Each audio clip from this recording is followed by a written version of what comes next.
Hello, Michael. Hi, Steve. How are you? How am I? Come on, you know how I am. I'm asking a question. I'm great. I don't know. I'm not a psychic. I'm asking you, how are you? How you doing? I was just in Mesa, Arizona with you, and there was a furry convention in our hotel. There was a people dressed up as furry animals in costumes. We had never really been around that. We spoke to a few of them off the record, out of costume, and they explained to us, because Steve really didn't understand what it was about. I still don't understand. Even though he explained it, I don't understand. He was a very nice fella, but he had a stuffed animal baby. A furry baby strapped to his chest. Yeah. I guess they said, the guys we talked to said they're introverted people. And by wearing this costume, they're able to kind of come out of their shell by hiding behind this character or coming out in front of this character. And it was very different. And they were all over the hotel in Mesa, Arizona. It was quite, you had the Sopranos, you had the Furries, and then you had some 9-year-old water polo team tournament. So it was a pretty wild weekend. You know what I like? The Furries. I like just the guys that walk around with the tails. Some of them only have a tail. Tail. If I was going to do it, I would just be a tail guy. Just a tail. Yeah. What kind of animal? A fox. A fox? A bear. A skunk. I like a skunk. A skunk, yeah. I like a skunk. Like a black tail with a white stripe. Yeah, there was a convention of the furry people at the, I don't know what the official title is, Furries, at the convention center, I guess. They seemed very pleasant.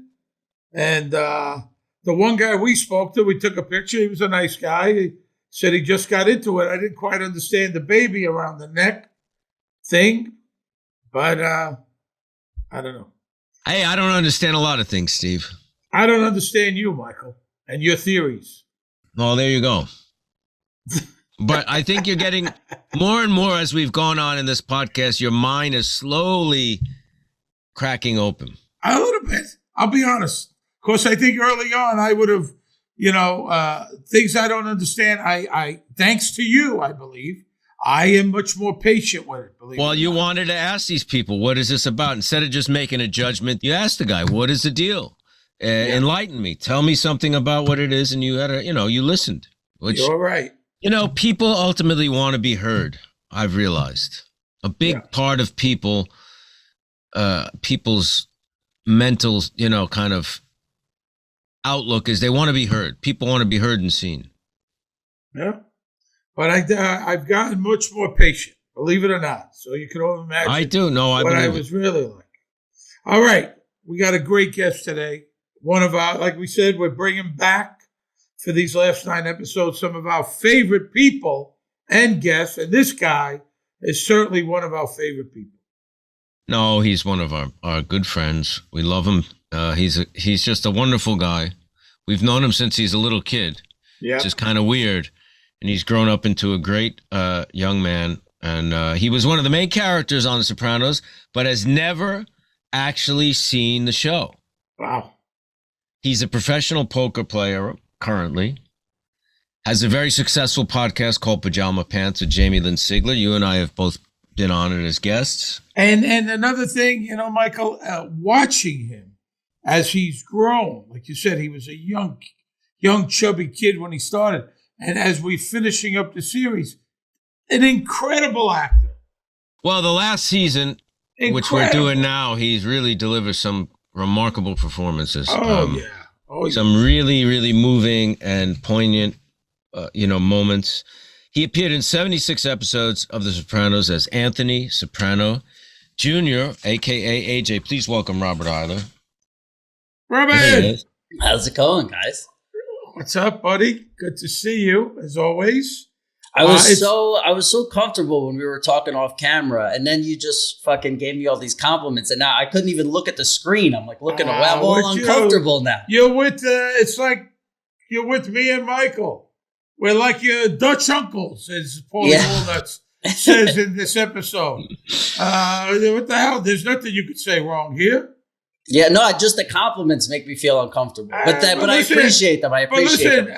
I'm not bullshitting you. I wouldn't say anything bad about you, but I wouldn't be gushing about your performance. No, I think the last 9 is your best work as an actor. And I don't know if that's the material or you just came into your own year by year. You got better and better, more comfortable, more, better, a better actor. But, they gave you a lot of heavy shit in that last season and you rose to the occasion in a big way.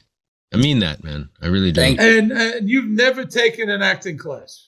No, and thank you. It does mean a lot coming from you guys. And I think, you kind of develop a little bit of a callus when you hear stuff over and over and over. But coming from you guys, it's like hearing it, for the first time every time because it means a lot. Listen, we watched it twice, Robert. I mean, seriously, once for the book, once for the podcast. And I mean, this is great stuff. And I got to tell you this. They've given you incredibly good-looking girlfriends throughout the series. You should thank David Chase because he cast you some beauties.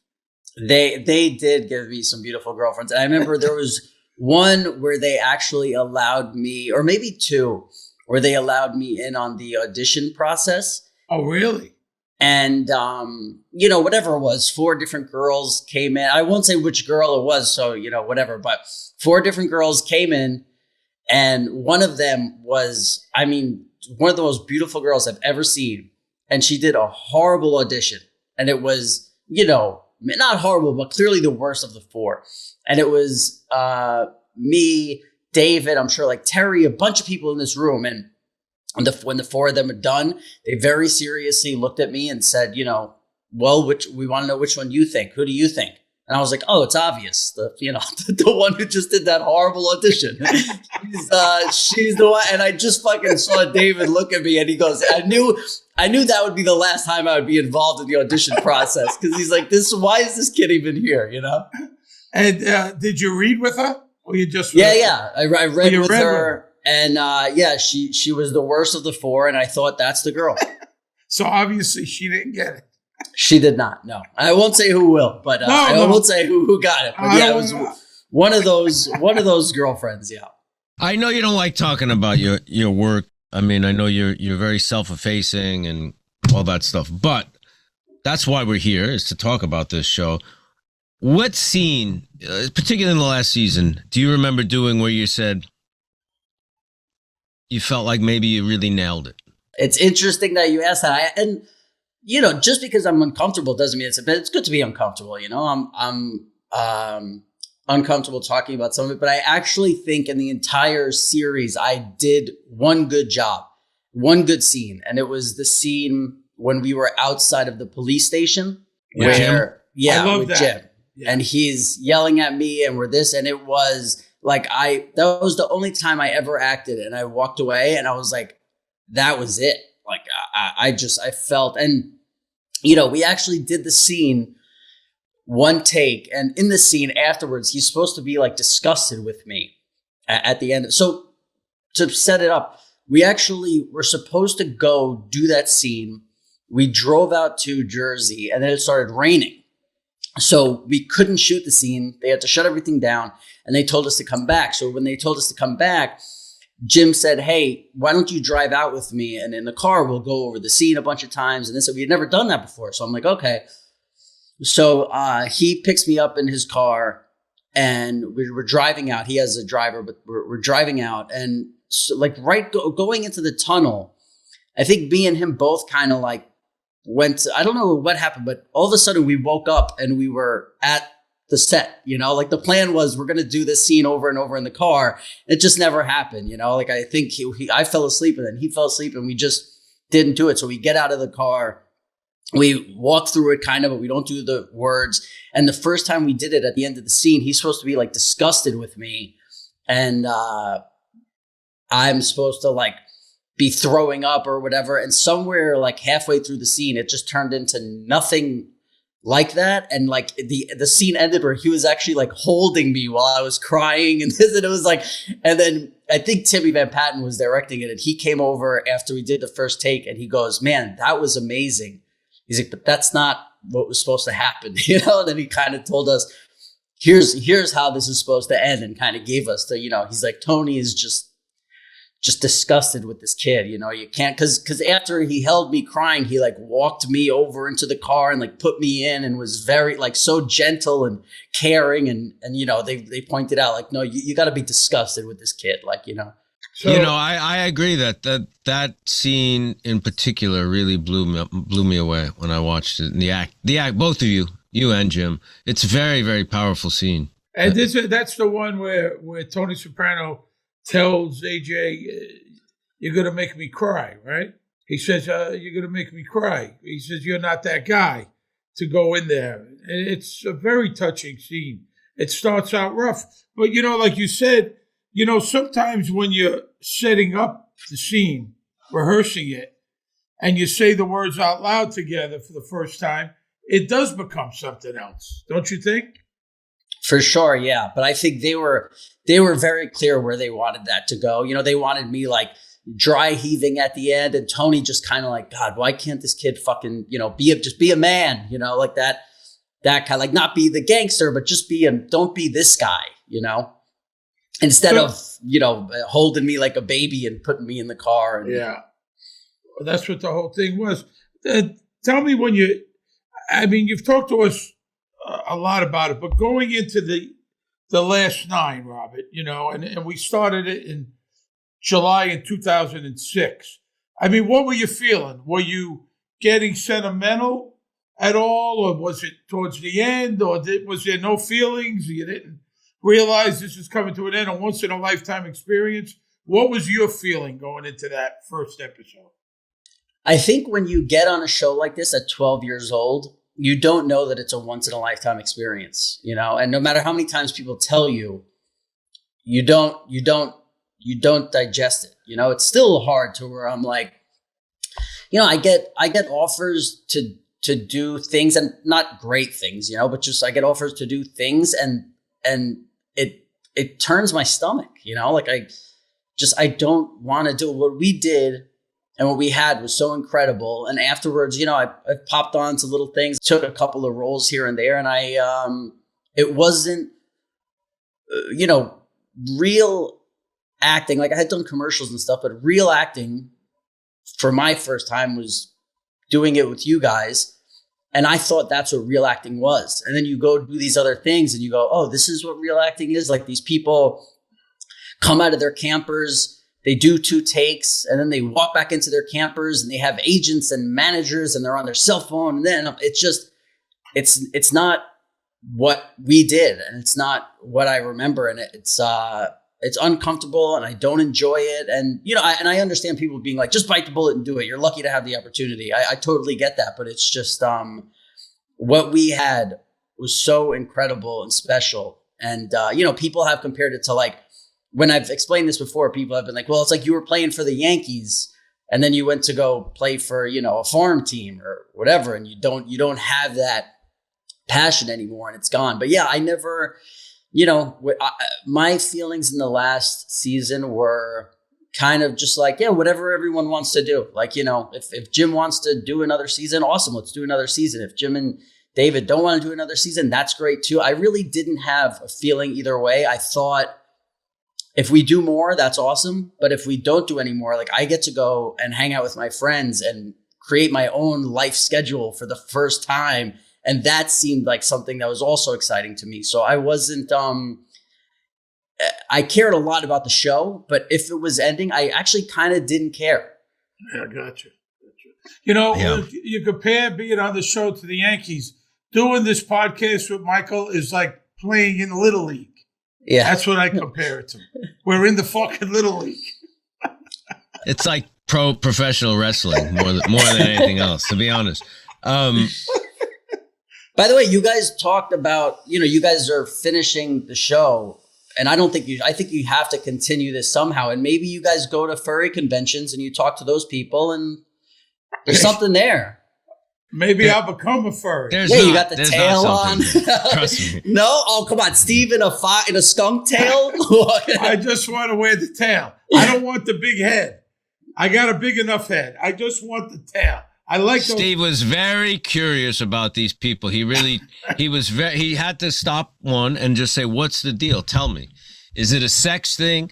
The guy said for some people it is. There's a sexual component to it, but not for everybody. Most people it's just, an imagination, venturing into the imagination and escape from daily mundane reality. I thought the podcast would be an escape from reality, but it's actually not. You know what I enjoyed? They were at the bar. Some of them were at the bar, sitting at the bar, drinking on a bar stool, and their tail was sticking out. And I kind of pictured myself sitting there having a couple of kettle rocks with a fucking tail on. Yeah. You never know. You never know what's going to happen in life. That's what we saw, in Mesa, Arizona. Who would think it? Now you and Jamie-Lynn obviously got very close. And you've remained close. Was there like a period of separation when the show? I know you guys do a podcast together because you're such good friends, right? Yeah. This is the opposite of that. But was there a period when you weren't close, like that you drifted off for a little while and didn't communicate? Never. I mean, there were, like with family, there were times where she was busy or I was, not busy, but busy doing stupid shit. But, so she moved to California or this, and there was times where we didn't speak as much, but there was never a time where it was like, oh my God, where have you been? What's going on? Or like, if she was dating somebody and how you always, sometimes you like lose a friend in the beginning of a relationship and you're like, oh, we haven't spoken a month or two, but it was never, with cell phones now and texting and this, there was never a time where it was like, where if somebody could have said like, how's Jamie? And I'd be like, wow, I really don't know. We're out of touch. Or do you think you're going to get back into acting, Robert? I really don't know. And I love the fact that acting is one of those things where it's like, people are like, oh, you don't act anymore? And I'm like, oh, I guess I don't. Like, I don't know. It doesn't feel like there was this thing where I had to be like, all right, I'm going to give my 2 weeks notice. It's just kind of this thing where if I ever wanted to go back, I kind of could. There was this show that I worked on, not that long ago where it was just a great opportunity. And I took it to, did a couple episodes of the show and the show ended up never coming out. I was awful in it. And no, it was just not good, the whole thing. But it was a fun experience. And what was that? That poker show? Yeah, it was a poker show where it was just this guy kind of, tried to do a show without a network or anything. And he was just like, I got investors and we're going to make the show and this. And like, man, we had so much fun the first couple episodes. And then just things started getting a little weird and rocky. And it was like, oh, I guess this is why people go with a network, and decide to do it. Because I guess, if you're going to do a movie, that would have been like the first 2 or 3 episodes, right? And you would have been like, oh, look, this went good. But then coming around episode 4 and this, and it just got weird. And again, when you talk about doing New York shit and the shit we did, it was like, yeah, Jim had a big camper because he would fucking invite us in. You know what I mean? Like, there were days where like the campers didn't show up. Nobody was, hey, Mike, I didn't get fucking Pringles in my camper and I'm angry about this. It was just fucking, everybody just got along. Everybody was happy to be there most days. Yeah, Robert. But, this independent show that you did, I mean, this was a low budget thing, man. You can't compare that. There are quality projects at that. It wasn't. It wasn't a low budget thing. The first episode was, and then this guy got these backers. I'll tell you, the episode 2 and 3. I mean, you see episode 3. This budget from this thing just became crazy. But then people started, fighting, and it got personal and this. But it was, I mean, crazy. They were renting out football stadiums, doing scenes with, Joe Perino, who we know, and like Mike Tyson, and we're in the gym fighting with Roy Jones. I mean, it was crazy what they were doing. But it wasn't the financial part. It was kind of the people who were in charge. Maybe they weren't ready for everything that was coming with it. And then personal relationships got involved in this, but also it was something that I did where the reason why I accepted the offer from the guy was I kind of told him, like, it was a time where I was coming off of taking Xanax for like 10 years. And I told him, I'm like, I haven't acted in so long. I go, I don't even know if I'm going to be able to remember these lines. Like I might get to episode 2 and I won't want to do this anymore. And he goes, hey, whatever you decide, that's fine. I don't worry. This where like, I'm not a good enough actor where if I'm going to work for fucking Netflix, like I'm not going to be telling those guys like, hey, you know what? I might bail around episode 2 because I'm not feeling it. And so it was an opportunity I took because I felt really comfortable doing it. Did it air? No, the guy ended up trying to do something with it after it all got real shady. And because there were a couple of people in control. And, some of the people were like, well, if you're not going to do anything with this and continue, I'm going to take it and do this with it. Listen, if the behind the scenes of this show was a documentary, it would have won an Oscar. I promise. It was some of the craziest really shit that I've ever, and you go like, and part of it was like, you were kind of excited for the thrill of like, man, what the hell's going on today? And all these crazy things kept happening in this, but it was wild. It was really crazy. And, sounds like something I would watch. Yeah. Who else was on? What other actors? So I met the person who I do my podcast with, Jamie Kasem, on it.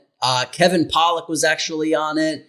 Joe Perino, who's amazing, was on it. There were a couple of Mike Tyson, Roy Jones. They had a couple of people in it, but it got dicey with, the person who put up the money was kind of like, hey, things are my decision because I put up the money. And the guy who was doing the creative was like, no, it's my baby. I wrote it. I created it. So it's my decision. And it just all kind of got weird. And I think it got so personal that both of them were like, oh yeah, well, fuck you. Like, here's what I'm going to do. And it got messy. Robert, what was the best part of being on the show? And what was the worst part of being on the show? Look, it comes back to when you guys asked me to do this podcast, you asked me like it's a favor to you guys. And the truth is, like, I love doing it. I love seeing you guys. When we were hanging out, we had the greatest times. And obviously, us hanging out changed for me over the years, right? Like when I was 13, 14, 15, it was kind of like, oh, these are my uncles, this. And then, in my 20s, when I turned 20, 21, 22, and we started going out together, I'm like, oh, I'm with the guys. And it changed. And I loved, the changes. And I just definitely the people who I met on the show, the relationships was by far the best part of it. I personally, I agree. Yeah. I personally wasn't someone who enjoyed the fame. I didn't,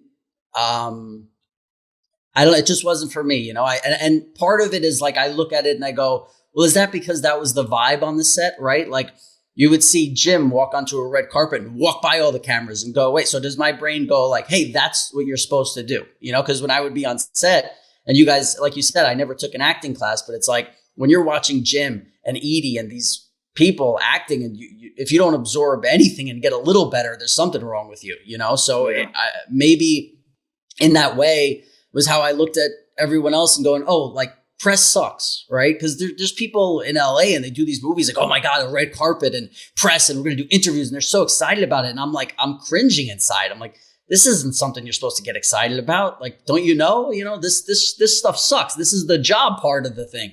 A lot of people, that's why they're in it. That's not the job part, the acting part.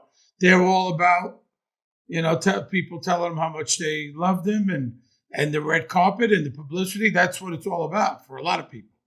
It's an aspect of things, and some of that is fun. We had a lot of good times out at those awards and doing this, those events and stuff like that. But I'm not saying not to do it. I'm just saying there are some people that's what it's all about.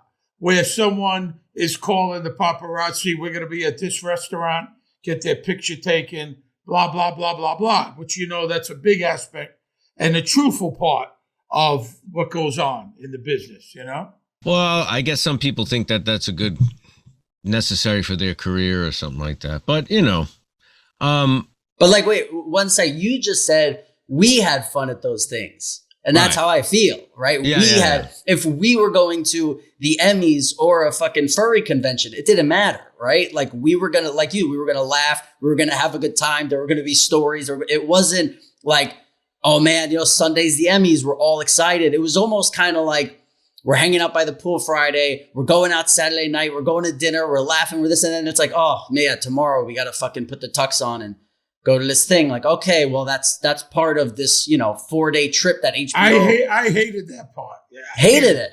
I hated getting on. Putting the tux on. Boy, I didn't like that part.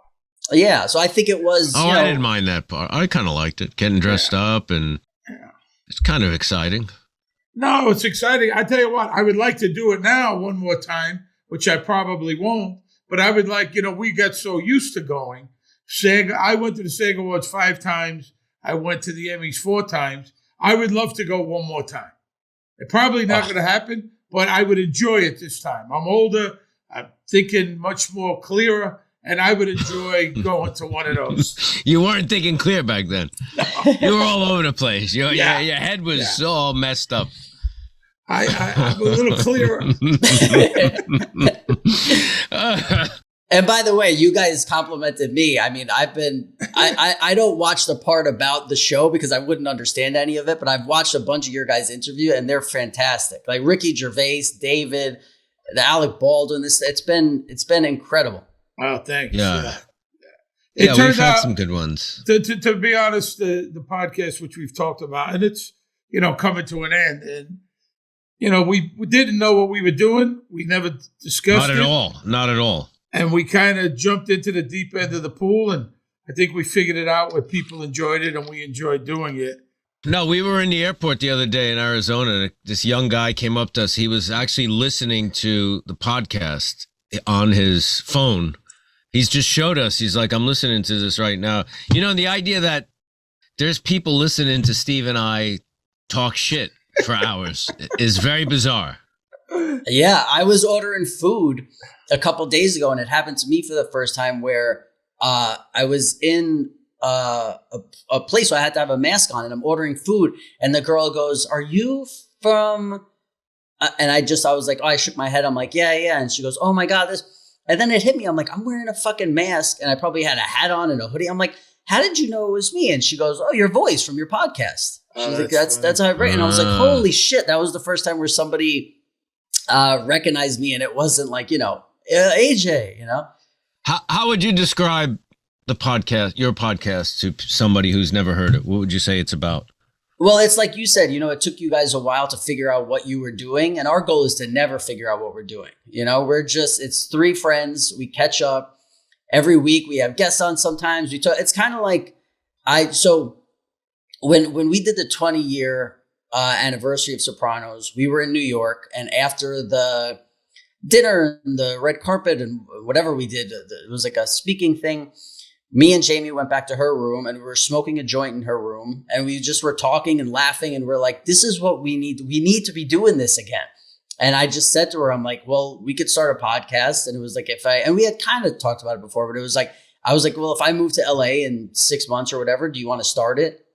And she said yes. And we just did it. And there's some episodes that are like, we talk about, I went through my addiction thing, and we talk about that with my buddy who went through his own thing, and Jamie's gone through not addiction, but she's gone through stuff that she talks about. And then there's other ones where, we talk about the dumbest things, you could possibly imagine. And we just it's the 3 of us catching up, and you kind of get an odd look into, I guess, how we are when there are not cameras on, it's just us hanging out. How many have you done? We've done 110. Wow. That's a lot. And it's, how long is it? Like an hour and a half or? Some are like an hour and a half, some are an hour. It's kind of, and again, like what's really great is, we had some offers with certain networks in the beginning, and Jamie was doing a podcast with another network, and it was like in her contract, it said we had to go with that network or do it on our own. So we were like, hey, you know what? Like, let's just try it on our own. And that's what we did. And that's what's great. It's like, if Jamie, Jamie's on a show now, Big Sky, and it's like, if she can't make it one week, like, hey, we'll figure it out. Don't worry. It's almost like what we talked about with the trying to act again. There's none of that pressure, right? Like, we're not working for Netflix or somebody where it's like, great. Just making your own schedule and doing the things you want and having the guests you want or not want. No one's forcing it. Me, Michael, Jeff Sussman, Andy the fucking boozer. Well, it was The like four that of us. until Andy started, went out of control, started taking over. It used to be very independent. We used to call our own shots, and then Andy became like a tyrant. He's like a fucking stuff boozer. goes to people's head, and it's been hard.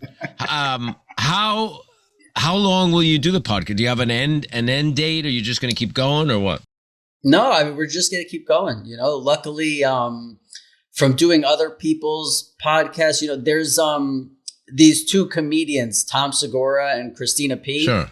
who do a really successful podcast, and they've had us on a bunch, and really it's helped us out. And like half of our fans are from their show, and they're super supportive. And we've had, having guys like you on, and we had just a bunch of people, and it helps because then people see it and whatever. That's great. And it's They we love catch it. on. It takes a little bit. Yeah. And again, Yeah, it's one of those things where I never feel like, oh fuck, we got to go do Pajama Pants again tonight. All right, like this. So I guess maybe the answer of when we would stop doing it is if it ever started to feel that way. If it. Well, ever that's started. why we're ending ours. But that's all I think.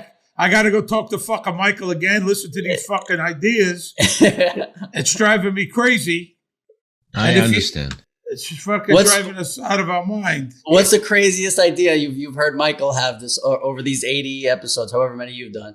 Well, Michael thinks that I'm not as smart as a dolphin or a squid in an IQ test. He tells me that a dolphin is smarter than me, and I'm not buying that. Not just you. It's not. It's by all people. He also believes in the Jersey Devil running around the Pine Barrens, some crazy character. He actually believes that there is a lot of people believe it, Steve. Not just me. A lot. Okay, so see what I'm saying, Robert? It's like I'm working with a fucking lunatic here, and that's the hardest part. And of course, as well as I know, Michael has an ego that could fill up this fucking room. You have no goddamn idea. No, that I don't dispute. A giant ego. Giant. That's true. He's not the humble fella from... I don't pretend to be. See? So that was tough getting used to, but I take it in stride. Now, look, you know me. I go with the flow, man. I'm easy. I'm easy. He goes with the flow like a salmon upstream. Exactly. Robert, you're the best. We love you, man. Thanks for having me. Thanks for coming on. See you guys. You take care of yourself. You get to New York, you call us. We'll go out, huh? I'm coming back soon, for sure. You make sure you get a hold of me. Thank you very much for everything. Great to see you guys. Pants, the great Robert Iler, ladies and gentlemen. Take care, brother.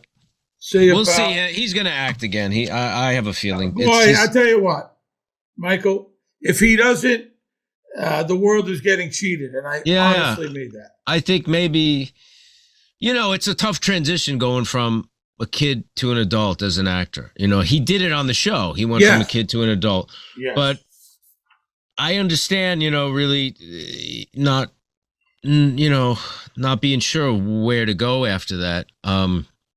But the projects, like you say, listen, nothing's the Sopranos, but there's a lot of quality work out there. And I think just in time, it would be a matter before Robert would land somewhere. Sure. When you do these, listen, I've never known, have you ever known of an independent pilot make it to the air? I could be wrong. Only Willie DeMeo's. That's correct. It's the only one I know. That's right. So Willie did, he's bucked the system. He's a trendsetter. No one else I know has done that, and it's kind of amazing. I give him a lot of credit. And it wound up on Amazon. And so Willie is probably the only one that I know. And I know numerous people that tried it over the years, doing these independent film is one thing. You could get that in the theater. You could go to the film festivals. But to do a TV pilot and then try to sell it. Well, a lot of people who, I get approached by people asking for advice, asking me to read stuff or be in stuff. And a few people who were new to the business relatively had ideas for TV show. And I said, it's almost impossible if you don't have a track record to get something on the air. I mean, it's hard if you do have a track record in this business. If you have written, if you have produced, if you have starred, to get it on the air. And people think you just need a good idea, and it's just not that simple. And I said, if you really want to make something, you're better off making an independent movie, because at least you'll get it made, you know, if you can raise, you know, Yeah. a chunk of money. You can go to festivals, you can show it to people, have that experience. You may maybe get it on streaming or get people to see it and stuff like that. Making an independent TV show, like you said, William DeMay is the only person I know that's done that. I don't know if anyone else has. I don't know. I don't know either. And you know, and what a lot of people don't know, like you say, the idea, the networks want to be in business with the showrunner. You know what I mean? More than anything else, or huge star, or like marquee big star name. Big star. But it's really the showrunner, because you've got to deliver. You know, you've got to, you know, this 150-person crew you're in charge of. Writers, directors, the crew guys, you know, the camera guys. So they want to know that you could deliver week after week after week. Of you course. know, 22 episodes or 13 episodes, that you can do that. And Of it's course. not an easy thing to do, or everyone would be doing it. It's you know? almost impossible to do, to be good. It's very hard. But everyone's got an idea. Oh, my family's a sitcom. I just need to talk to someone. You got to find the showrunner that likes this story, that wants to develop it. And that ain't easy, because the showrunners have their own stuff, usually. Absolutely. But I hope Robert Iler, our dear friend, I hope we see him on the screen again. I'm sure we will. You know, let's take a break and get into this episode. All right. All right. We're coming down to it here. This is the 81st episode. 81st, season 7, episode 4. It aired for the first time on April 29th, 2007. Title is Chasing It. Now, we know what that means on the overt sense. In the overt sense, it's about Tony's gambling. There's a term, chasing the vig, which means, you know, you're losing, you owe money, and you're just chasing to win bets so you can pay off the vig. It means you're really in trouble when you're doing that shit. Oh, yeah. You're behind the 8 ball. It also can mean Hesh chasing Tony for the money a little bit there. Tony chasing a thrill, the danger of losing, the thrill of the action. Could refer to David Chase chasing it. This is also Hesh's last episode. Hesh, Hugh, and Mary, all last episode. That's something that, you know, like when we talked about it coming to the end, there was, you know, that kind of stuff kind of made me sad. You know, it was like, well, they're gone. That's it. These very significant characters to the show. You know, it wasn't this show, and I'm stating the obvious, of course, but it wasn't like, you know, Michael, Seinfeld. They were all there at the end. You know what I mean? They were all there in the last scene, you know what I mean? But along the way, we lost so many characters, so many actors, so many friends along the way, you know. Yeah. And this was, you know, the last one. They kind of, I mean, didn't they say they were running out of Italian actors in New York? I think he said that way before this season. Yeah. Yeah.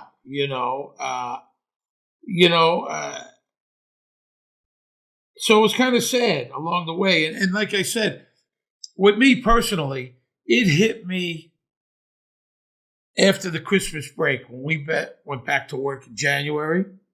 So it's January, February, March, April, you know, and the show aired in June. But when we came back, that's when it really kind of hit me. Before that, yeah, it's going to end, but the reality hit me. Yeah, I know what you mean, because you still had work to do, so you weren't in that mode.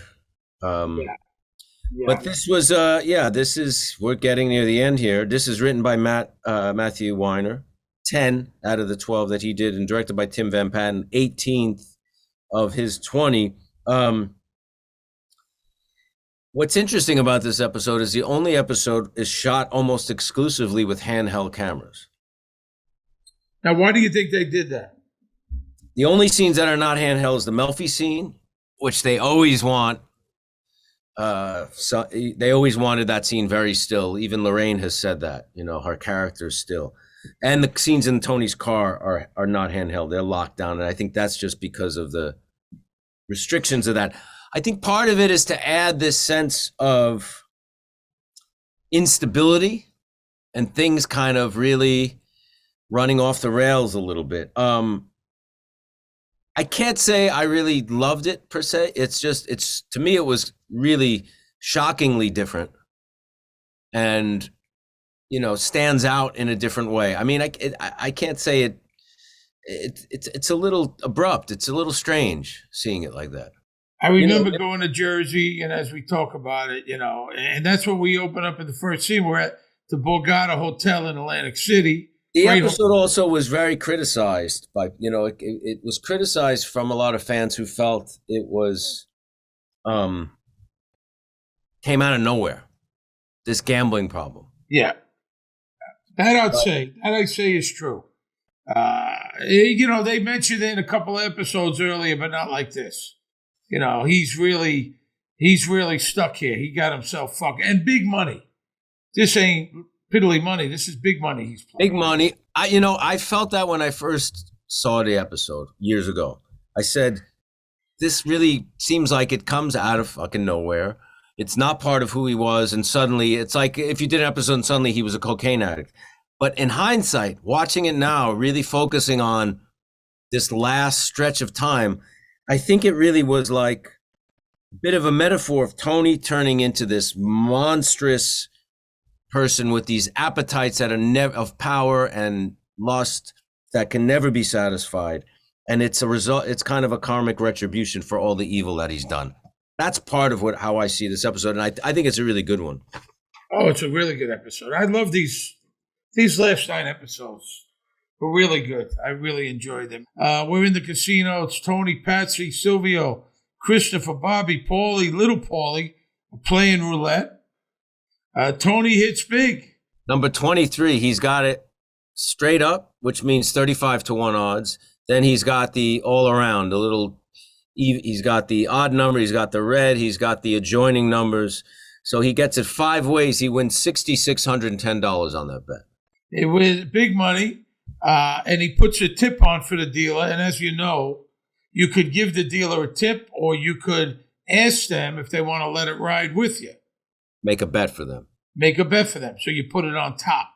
Silvio says you got to ride that. Will just take the money, put it in the box. And then there's guys who let it ride. And you win, they win more, right? Everyone's, cheering him on, kissing his ass. Bobby says, Jesus, Sophia's birthday. I should have had that, but Tony puts it all on again. He puts 6,600, and when he puts it on, Silvio says, yeah, you got to ride that, which he's probably saying that just because this is a horrible idea, thinking that number is going to come up again. That's hard to win $6,600 in roulette. It's a lot, and if you win, you're going to hit really big, but, come on, man. I mean, and they're all cheering him on. They're kissing his ass. No one's going to say don't do it. He's the boss. We were out there for what, 4 or 5 days, I remember? Yeah, we had a lot of fun. A lot of fun. We were hanging. We shot mostly in the day, if I remember. We went out at night and fucked around. We all had suites, and Schirripa was with us. He had his little escapade, which I won't get into, but they had a lot of good restaurants. It was a lot of fun. Wasn't eating well, let's put it that way.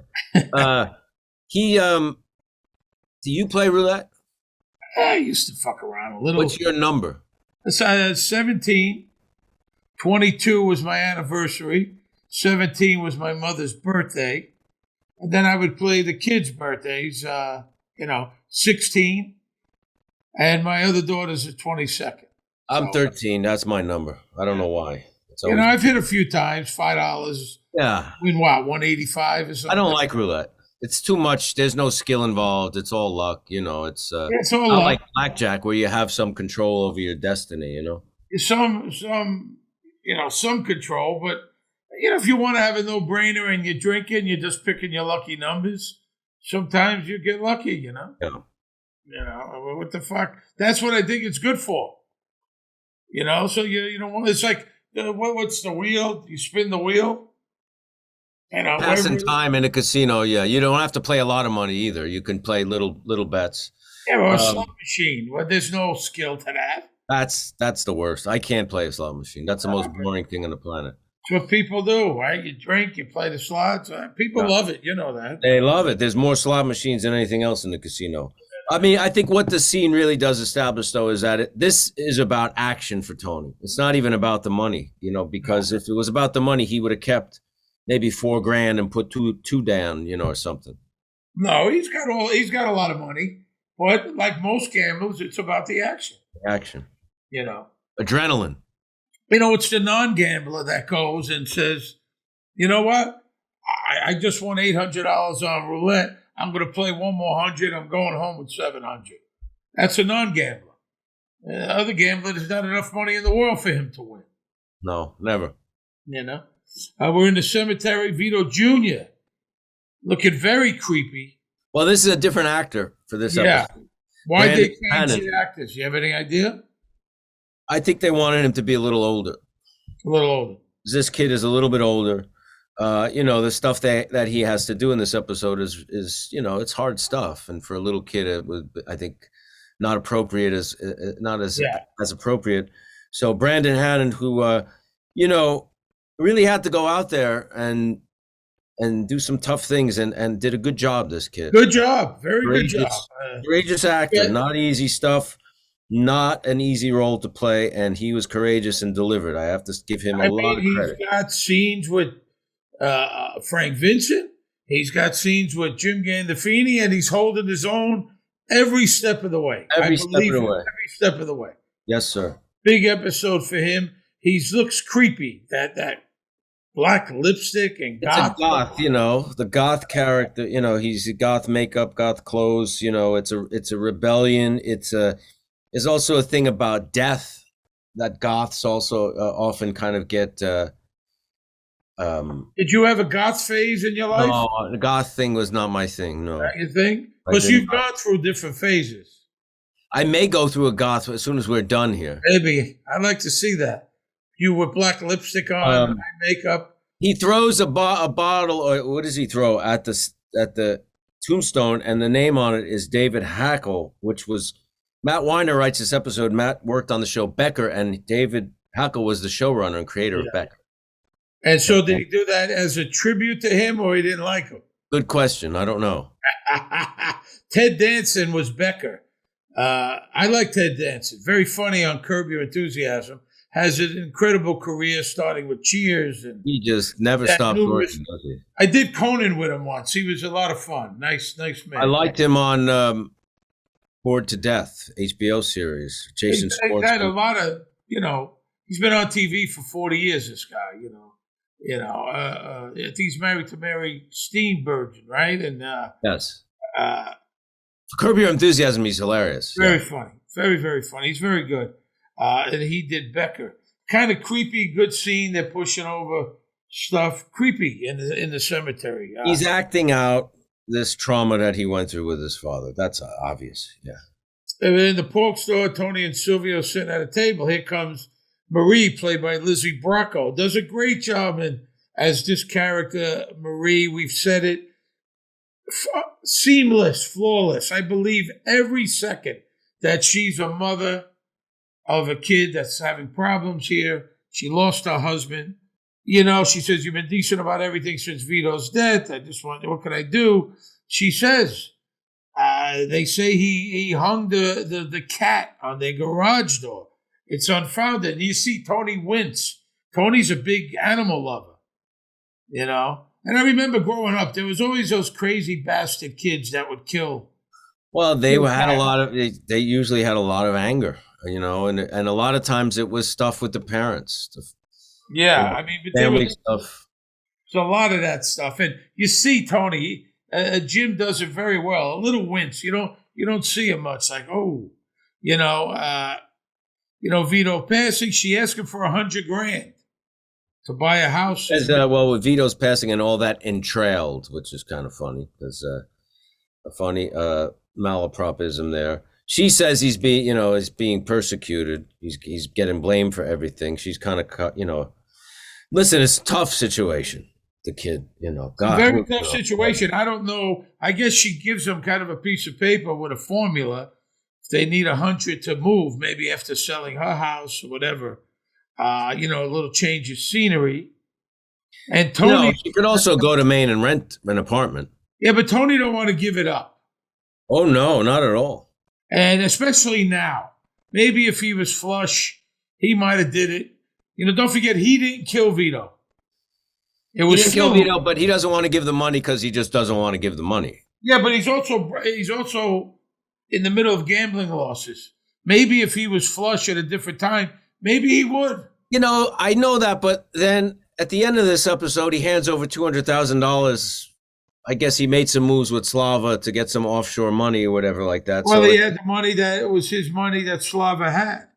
He was saving it, right? It wasn't impossible for him to get this money, but I don't think he really wanted to. He said, "What about Phil, his uncle?" She says, "He's not his uncle. They're second cousins." That's that Italian shit. Everybody's a cousin. Still family. Yeah. He says, "I'll talk to him. Fill in here. Substitute dad. I'm gonna take care of you, and he's gonna be okay." That's what he says. I'm going to take care of you. He don't want to give up the money. He wants Phil to give it. Bookstore back room. Tony talks to Sylvia. So apparently Vito Jr. is a whack job. Silvio, like you said, he's always doing something. Some little project, yeah. He's fixing this lamp with glue. These guys piss away thousands and thousands of $1,000, and he's trying to save this broken down $25 lamp. And he's very good, Stevie. Very good. His delivery in this scene is tremendous. He wants $100,000 a chain of scenery. Still says that never works. No. Get him a dog. The point is, how the fuck is this my problem? And he agrees. Silvio, not your problem. Agree. He'll tell him if he says, you're wrong, and he says Vito was my top earner. Phil killed him. He clipped him. Now I'm getting my pocket picked twice. Tony would have let Vito live. Yeah. They didn't kill him. Vito would be alive, especially now. Big gambling losses. I mean, the thing is, when you go south, like people, they gamble and they go, well, I'm going to bet, I got this formula. I'm going to put $20 on blackjack. And then if I lose, I'll bet 40. I'll double. And I'll bet 80. And then how many hands could I lose in a row? You could lose all of them. A lot. And then you lost all your money. Yeah. And then you can't chase. You can't chase. And that's what we all do. You chase. You started out, you lost $100. It pissed you off. And now you're going to chase that fucking 100 till it's 1,000. Good money after bad. Terrible gambling, a terrible habit to me. I get no joy from it, Bada bing. Tony, Silvio, Paulie, Benny are watching a football game. Now they couldn't get the NFL. That's the Bills and the Buccaneers, but it's the movie The Replacements. The Replacements. Keanu Is that Reeves. the one with was it Gene Hackman? Gene Hackman and Keanu Reeves. Yeah. They went on strike and they used scabs. Not a bad movie.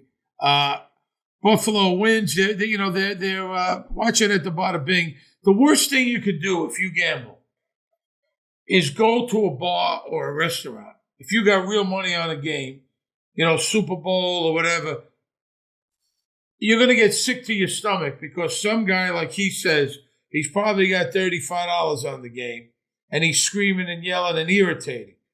I've been with guys that have bet, $5,000 on the game. He says, I'll go down, whatever that guy bet, I'll give him fucking triple the money to root for me. Because this guy bet $25 and he's screaming his head off, and here I am losing.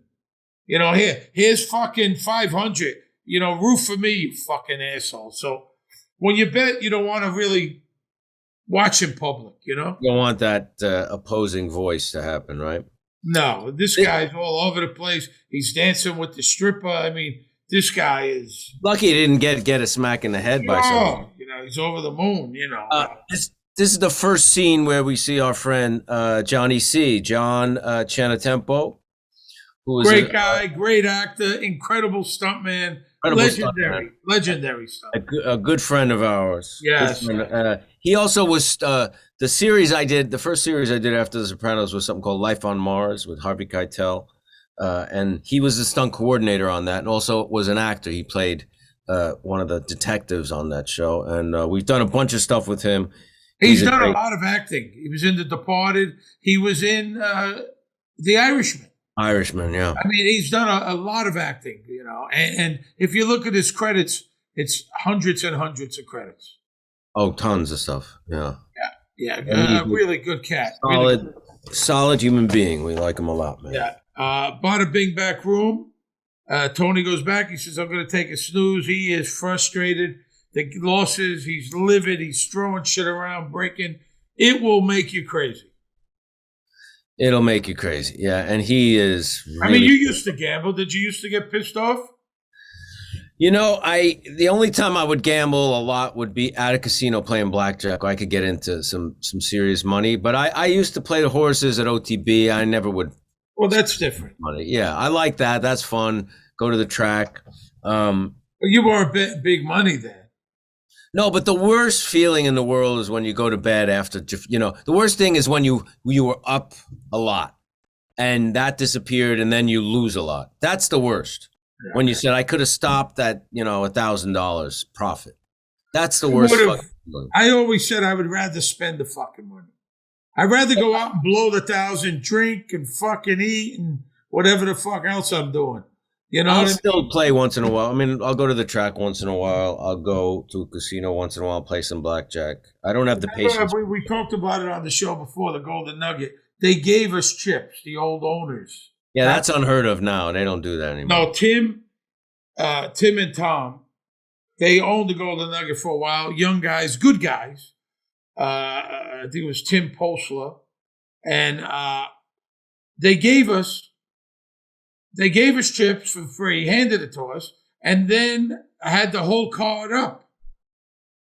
Remember? And we were playing, and they wind up getting fined from the game and control board. But, we were gambling in the whole... Oh, yeah, they got fined. Oh, yeah. What, somebody heard about it? I guess they found out about it. I don't know how, what, where. And, he had the whole card up so you could see what card he had underneath it. I still couldn't win. I was still losing. Yeah.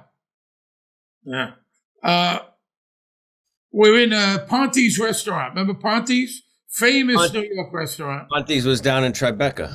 But it had been there when Tribeca was shit. It was there for years and years and years on the old West Side Highway when it was a dilapidated shithole. Near Canal Street, right below Canal. Below Canal. And it was there, and it was a good steakhouse. They had the Angry Lobster. What? The Angry Lobster. That was their nice room upstairs, and it's a great restaurant. Joe Torre was always being there, and a lot of famous people. But it wasn't a place where you would usually go, like Midtown. You know what I mean? It was on the highway. It's gone now. They built apartment buildings. A little out of the way, yeah. But it was a great place. You got Nancy Sinatra, the great Nancy Sinatra, playing herself.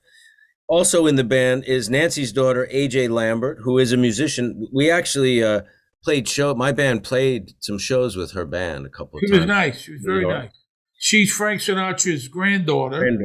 Southside Johnny, playing harmonica in the band. Legendary guy that Stevie and him started Southside Johnny and the Asbury Jukes. And she's singing a song called Boss Man. It's her song from her 2004 album called Nancy Sinatra. She does cover versions of songs by Bono, Thurston Moore of Sonic Youth, Jarvis Cocker from Pulp.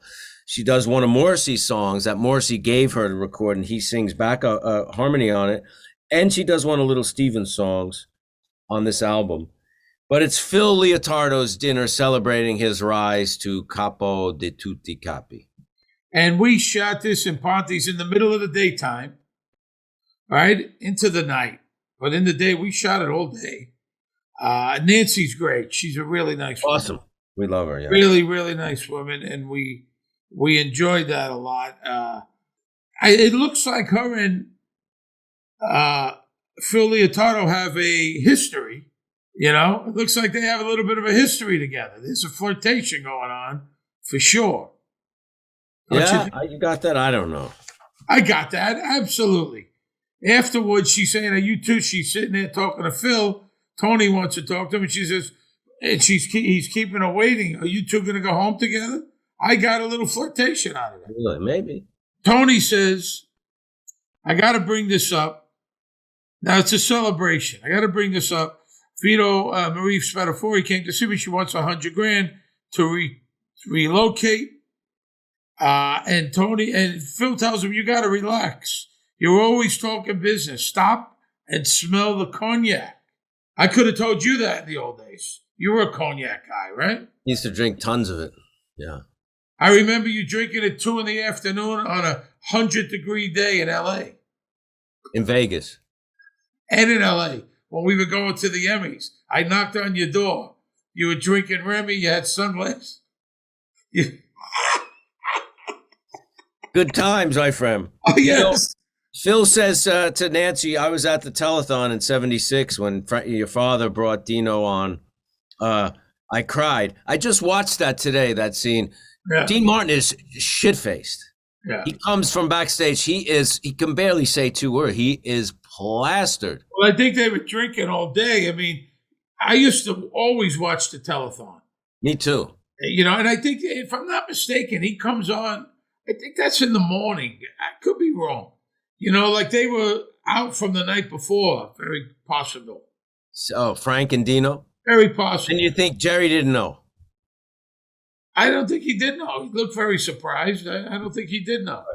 It's funny. He says Dean Martin dropped Jerry Lewis. It wasn't the other way around. And it was 20 years since they had seen each other or spoken. Yeah. And the first thing Jerry says is, so how you been? They say, what have you been up to or something, right? So how you been? You working? Yeah. You know, Dean Martin became the biggest star. Right? Dean Martin. I don't know about that, really. I think so. I mean, Jerry Lewis did those movies and all that, but then later on, you know, I think Dean Martin became, you know, a legendary star. He was, you know. Jerry was always working, wasn't he? I think so, but there was a time he tailed off. No. Made a comeback in Vegas anyway, you know. Dino is drunk. Out of it looks like out of his mind in that clip. I think they had come out from the night before. It was a good moment. I remember watching that. I used to watch the telethon a lot. You know, I used to like it too. And Jerry would be up for 24 hours. Sure, but he went back and took a nap. Took a nap, yeah.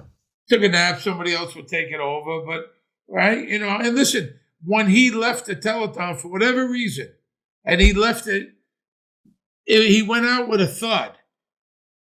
No big fanfare. Basically, it doesn't make a fraction of the money it once did. Muscular dystrophy.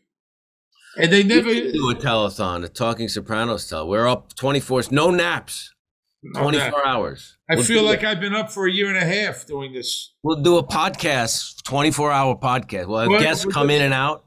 Guests, super fans. We'll just keep going. We'll really kill each other by and you'll say, I'm going to go take a nap. I'll be back. You'll take a nap for an hour. I'll continue on. Just talk bullshit. You're talking in the scene. You're talking to Joe Mutz, my good friend from Staten Island. Joe Mutz. Was that who that was? I was wondering. When I say we were going to go to the festival route, but now we got a guy to distribute the movie himself. That's your friend. No, Joe Mutz is he's been around. He's been a background guy and a regular actor for years. He's a really good cat. And that's not his real name. No. I don't know what his last name is. I know him as Joe Mutz. It's not. Short for Joe Mozzarella. I don't know. And, you know, Nancy Sinatra says, you two going home together? Think Nancy and Phil had a little something happening. Hesh's house. Tony arrives. Says, I talked to Phil about the split on the air. It's weird. Why does he go to Hesh's house late at night? I think maybe he was going to ask him for more money. Or maybe say, I need some more time. I don't know. Or Hesh says, nu. Nu is a Yiddish word, means go on. Well, what's up? I caught that. I don't think I heard it the first time. He's complaining about Phil. Yeah. Phil's comments, he's smug, he's nasty, he's still got a hard on about his brother Billy. And then he's saying, Christopher Pauly, they have an agenda. Like he doesn't trust them as much. Lonely at the top. It's nice being here. But he's done that before with Hesh. He showed up at his house in the middle of the night. Well, see, Hesh, where do you think Hesh lives? In a nice part of New Jersey. It's the woods. He's got Upper Saddle River, I think. Upper Saddle River. He's got the horses. It's Upper. nice. Yeah, Upper Saddle River, not regular. No. I look at worries me. I thought we get along pretty good, me and Phil. And then he says, I got my brother-in-law, Christopher Pauly. They all got one thing in common. They're all fucking murderers. Because Bobby is now a murderer also. Let's not forget. He gives him a Cleaver hat. He says, didn't you forget something? Yeah, the CD or the DVD. It's an unflattering portrait of Italian Americans. That's a pretty funny line. And this is from personal experience. No one ever forgets that they owe you money, especially a significant amount. If you lent me $20, I'm taking a cab or something, I might have forgot. Oh, shit, But if I ask you, hey, Michael, could you lend me, $3,000? I'm not forgetting that. And you know it, I know. But this loan, he said there's no VIG. So he basically just loaned him $200,000, pay me back when you can, straight? Sure. No interest. Sure. No interest. But he also says, that $200,000, he's not able to put it out in the street. Because, he's a Shylock. So if you give me back the $200,000, so at least I could make some money from it. You got it. I'm making nothing. He's the boss, right? But you lend somebody fucking money, as I have. I lent my cocksucker brother-in-law, a cocksucker of a human, money, and I talked to him every which way, never asked him for interest, no nothing. And after a year and a half, you asked him for the money. He said, you're shallow. You don't need the money. You become the bad guy, like with Hesh here. Okay, Hesh lent Tony money as a friend, and now Tony is reversing it. How dare you ask me for the money? Well, he says, I was expecting something else. I lost track. I'm glad you didn't. He gives him $3,000. That's 1.5 points. And Hesh is saying, I don't want a VIG from you. That is a VIG. He's not saying this comes off the principle. And then he says something really nasty. Well, I don't want you eating cat food, which is basically saying, like, you really need the money. Yeah, but that's what they do. Have you lent people money, Michael? Sure. And have you had any experience like that? Very strange. He says it to Renata. I lend the guy money out. Now I'm the schmuck. He bought a $3.2 million boat. The Stugatz was $3 million. So that's I don't know. It sounds very high to me. Really high. It doesn't seem like it's worth it, does it? Not to me. That's what he bought with Vito. Remember with Vito with the money, and he needed Vito the boat. He wanted to buy the new boat, and he's talking about Carmella. She spends. He spends like crazy. Spends the lifestyle that they live. Who forgets that you owe somebody $200,000? Fuck him. Never lend anybody money. If you're gonna give it, give it. Don't lend it. If they're a good friend, you give it to them. Hesh is pissed off. She says, I don't like you talking to him before you go to bed. You can't sleep. Hesh is pissed. He's pissed off, yes. Murphy's office? No handheld camera in this scene. He says, you got a lot of Jews in your business, right? You got to hand it to them when it comes to money, which is complete nonsense. And she says it's a stereotype, and it certainly is. Well, I mean, Tony Soprano cares as much about money as anybody else. I mean, Absolutely. It's so hypocritical how he's saying he's all about money. Well, he's trying to, I don't know, does he think she's going to agree with him? It's a ridiculous statement, what he's saying. It's a ridiculous statement, yeah. And it's also, similarly to the whole gambling thing that seems to just emerge here, this kind of anti-Semitism kind of comes out of nowhere. It bumped for me when I first saw it, but seeing it now in hindsight, I feel like The point is showing this kind of ugliness really kind of festering in Tony Soprano, leading up to the end of this show. I think it kind of, I think that's what's going on here. Listen, Hesh gave him $200,000. How, But in hindsight, we're going to talk about it later. He could not pay him, and there's nobody could do anything about it. He knows that. And there are mob guys. Believe me, do you think a mob guy that's a big gambler, he pays the bookmaker off? Only if he has to. Well, Tony says later on, I can't have a reputation of welshing on a bet. That's bad too. It happens all the time, she says, what are you chasing? Money or a high for winning? And then she tells him, you've been missing a lot of appointments. It's my fault because I've condoned it for a long time. And he says, I haven't had a panic attack since my uncle shot me. You got to act like that it hurts, the gambling. You got to act like it hurts more than it does for the guys. For the guys, because he has a lot more money than them. So it's an act. Yeah, he's saying it's an act, but it does hurt. Is it ever a real moment with Tony Soprano? That's a good question. And we know there's not with Carmella. No, there's moments. I mean, there's moments. He has moments of conscience where he does help people out and he feels bad and he tries to do good. There are. He says, this is an oasis in my week. Come in there, because as the boss, we know he's got all this shit coming down constantly. Carmella's spec house, right? Janine and Brian, her cousin. This is a big house. Beautiful. Nice house. She's talking about the media room, the gym, the pool. I mean, this is a mansion. Big deal. Janine Camarada, played by Heidi Dippold. It's the first time we've seen, we've seen her before, but Hugh and Brian come in. Ted Iaconello's the inspector. Carmella's worried because Hugh skimped on the lumber. And they got it, Tony made that call to the building or, had it done with the building inspector. And she's worried that this lumber is not going to hold up. So they're hoping. She's not telling her cousin. What's that? He's not telling her cousin that there might be an issue with lumber. No, she wants to sell this house. This is a big project for her. It's not even about the money. This is something she did for herself. Right? Yeah. Applegate Farms. Phil talks to Vito Jr. Vito Jr. sitting there. I can't stand to look at that. With the God shit all over his face. Why? I just can't. It kind of skeeves me out a little. Not the kid, all the makeup and shit.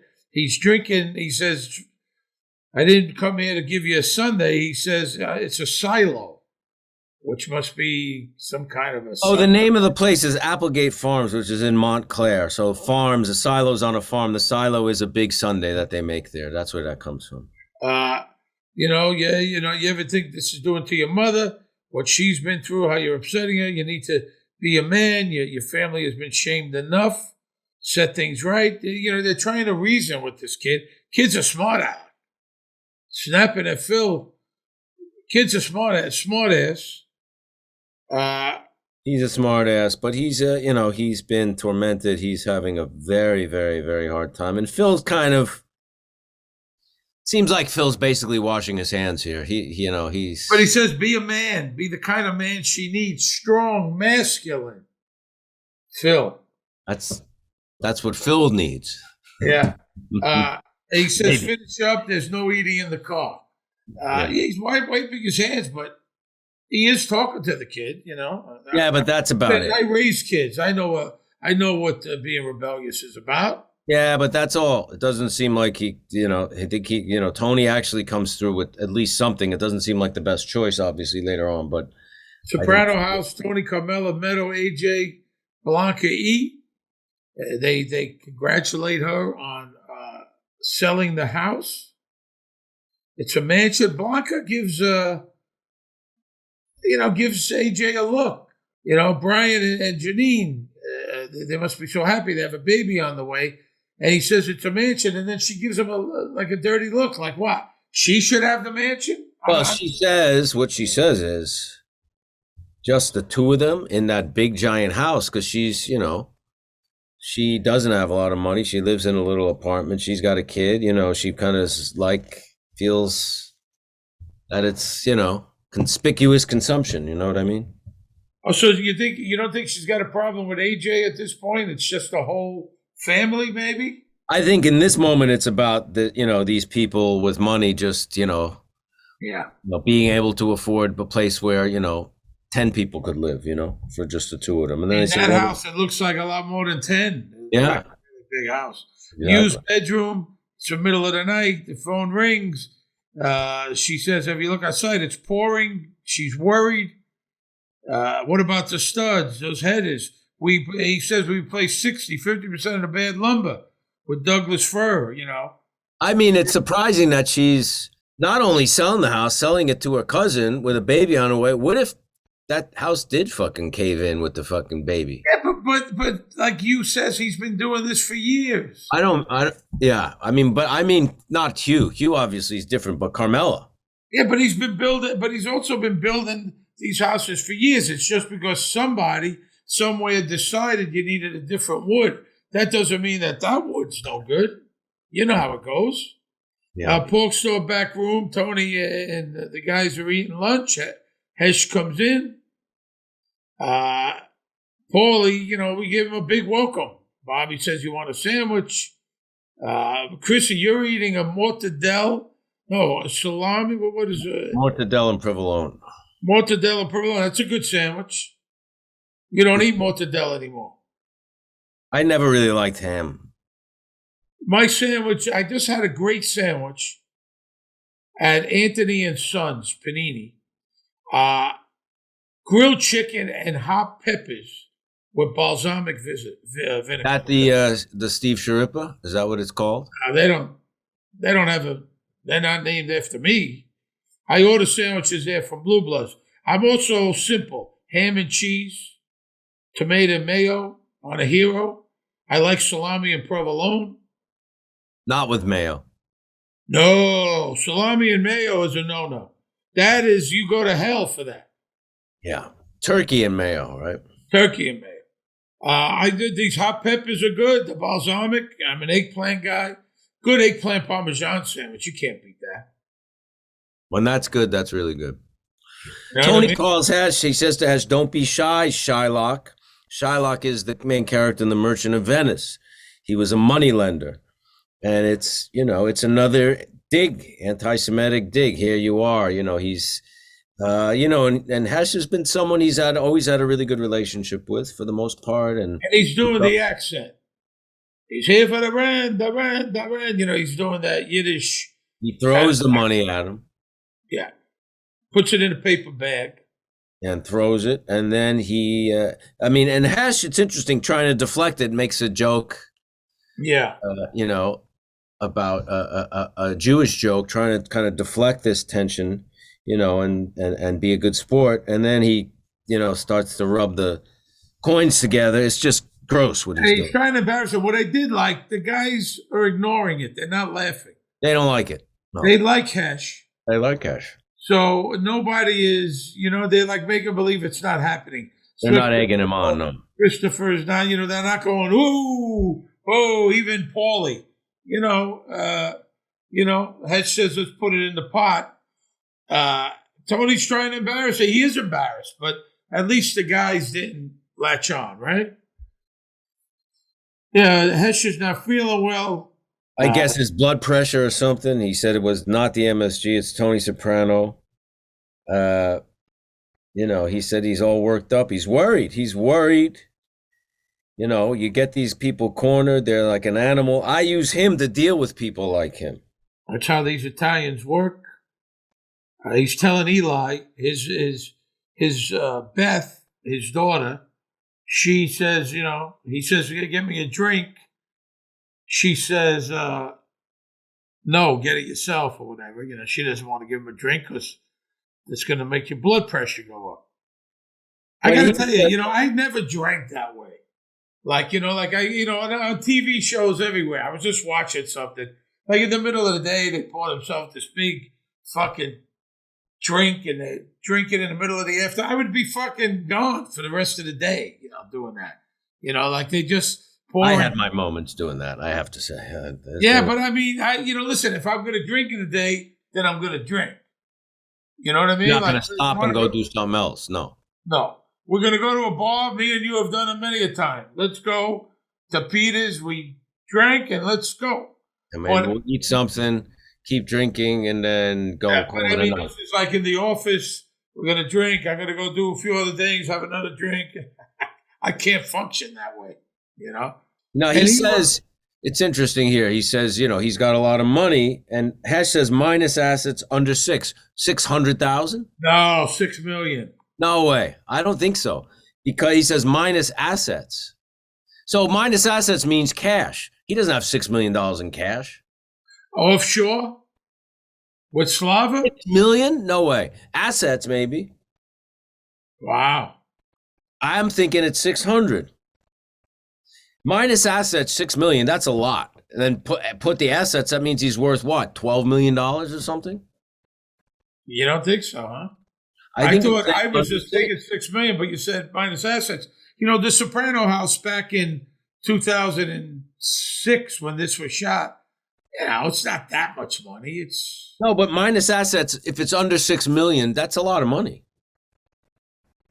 Yeah, he has $5.5 million in cash. Yeah. So you think he's got 600? That's a very small amount of money. Well, like you said, relatively for like you said, he's always it comes in, it goes. I mean, the boat alone, the upkeep and the maintenance on the boat. Every time you go out, what does that cost for gas? We all know the depreciation on a boat, on a car, et cetera, et cetera. She spends money constantly.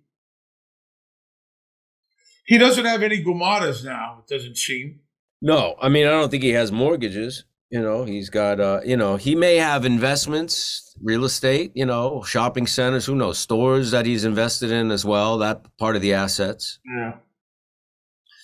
Remember, he's got money coming in all the time, but money goes out all the time. They live a very high lifestyle. Very high lifestyle. I'm thinking it's got to be six because after assets to have $6 million, that's a lot of money. Wow. The more he makes, the more he spends. At what point is it cheaper for him to settle it another way? He's really worried. Yeah. And he should be. Absolutely. He could just disappear. Considering the way he's treating him, the way Tony's treating Hesh, he should be really worried. Back at the casino, Tony, Bobby, Paulie, Sylvia, and Christopher play blackjack. Now, there's a poster of this. And I think me and you signed it. We're the only poster that's been signed of this. The only poster, I think it's Athletes Collectible, the Brandon Steiner website. And me and you signed one of these, and it's exactly that. It's me standing up with the blackjack. It's a picture of this scene. So you could get a copy of it. It's a poster, yeah. And we signed a few. Not many. I think like 3 or 4, to be honest with you. We're playing blackjack. Tony's winning. There's a Howlin' Wolf song at the beginning of this called Going Down Slow that reprises at the end of the episode. Going down slow, does that refer to losing a blackjack? Does it refer to the end of the series and Tony's kind of descent into this darkness? I don't know. Tony sees... we're walking through the casino, all of us, kind of like schmoes following the boss, kind of. They leave switching the dealer is a bad thing, right? When you're winning, you don't like that. No, you got to go. You got to get up. And he says one $50 bills are bad luck. Oh, really? I didn't know that. Yes. Now you don't like $50 bills. No, I gave you one yesterday. Thanks. Well, listen. Give me the bad luck. Well, I still you didn't have. Tell me that yesterday. You didn't say, you know what? I'm really superstitious with 50s. Maybe we should spend it. You give it to me to rub. I owed you $60. I gave you a 50 and a 10 to unload the bad luck and pass it on to me. Is that what you did? Now I got to go burn this 50. I'm not even going to spend. I'm going to burn it. I'm going to let it. Go break it. Go break it. Now. He Now says they- he won $18,000. He's up $18,000 in blackjack, which is a big winning. And then he sees on the screen the horse named Meadow Gold, which is a sign that he's got to play the horse. You know, and the problem is with gambling is this. Once you see something like that, like if you see bacala, you know, on a thing, you got to bet it, because if it comes in and you don't, you feel like a jerk. Yeah. That's the problem. Oh, absolutely. Say that's it. Silvio says we got to do that. You know, of course. I mean, that's what a gambler does, right? So they're all watching the horse race. I remember this. They had all these names. They had a lot of names. A couple of critics that wrote some bad shit about the Sopranos. Oh, really? Swelligant. What was that? Who was that? I don't know what that was, but they had some critics, something's ass and this thing and that thing, and we were all yelling the shit out. It was really funny. And this is where Christopher and Bobby's and probably Michael and Steve's, the beginning of our relationship going a little south. You say the boss put 18,000 plus on this, maybe 25. And Christopher says to Bobby, "What's your problem?" And he goes, "I'm excited. What do you want?" Like he wanted, Christopher was giving Bobby some big news, and Bobby didn't really give a shit. And you didn't like that. No, we weren't on the same page there. No, completely. A good little exchange, though. I like it. What about a few scenes together? It's a good moment. Yeah. What about It's a a few weird, awkward moment, but it really foreshadows this podcast. Yes, it does. The race goes off. They cheer, and Meadow Gold loses by a nose. It slows down. Tony loses. That's a lot of money. If he put 18 plus 25,000 on a horse race, he was 2-1 to win Meadow Gold, right? 2-1, yeah. You know, and another thing which I noticed, people don't want to hear about your losses or you almost won, or right. You said people don't even want to know about when you win. No, they don't. Gambling shit should be your own shit. You know. Yeah. No one wants to hear it, and everybody we went out last lied. night. Yeah, we went out. Michael, last night I went to the casino. I won $10,000. Nobody wants to hear it. Who gives a fuck what you won? And everybody lies about what they lost or what they won. They always win. Oh, no, we're up for the year. Yeah. Really? You're the only guy I know that always wins. Oh, no, we won. Yeah, no. Yeah, we get all the free stuff, a big suite. We go out to Foxwoods. That doesn't mean you're winning. No. Yeah. Oh, yeah. No. Restaurant, AJ and Blanca sit at the table. AJ, sharp. Nice restaurant. Nice restaurant, big ring. But then he says, in 3 months, I made night manager of the pizzeria. Yeah. And then he's going to eventually take over the day. And then he's going to own a chain of nightclubs and restaurants. A couple of years, he's going to be a big mogul. You're never going to have to work again. Yeah, but this is going to take a long time. It's going to take a while. But she says, she goes for it. He says, "Look, I love you," but she's hesitant. She's hesitant, yeah. "I love you too, so marry me." Okay. Not "I'd love to." It was a very tepid. She's tepid towards him. She's up his ass all the time. But he's not seeing it. He's not seeing it, no. She sees him as a kid. That's the problem, that he's not a man yet, and it's frustrating her.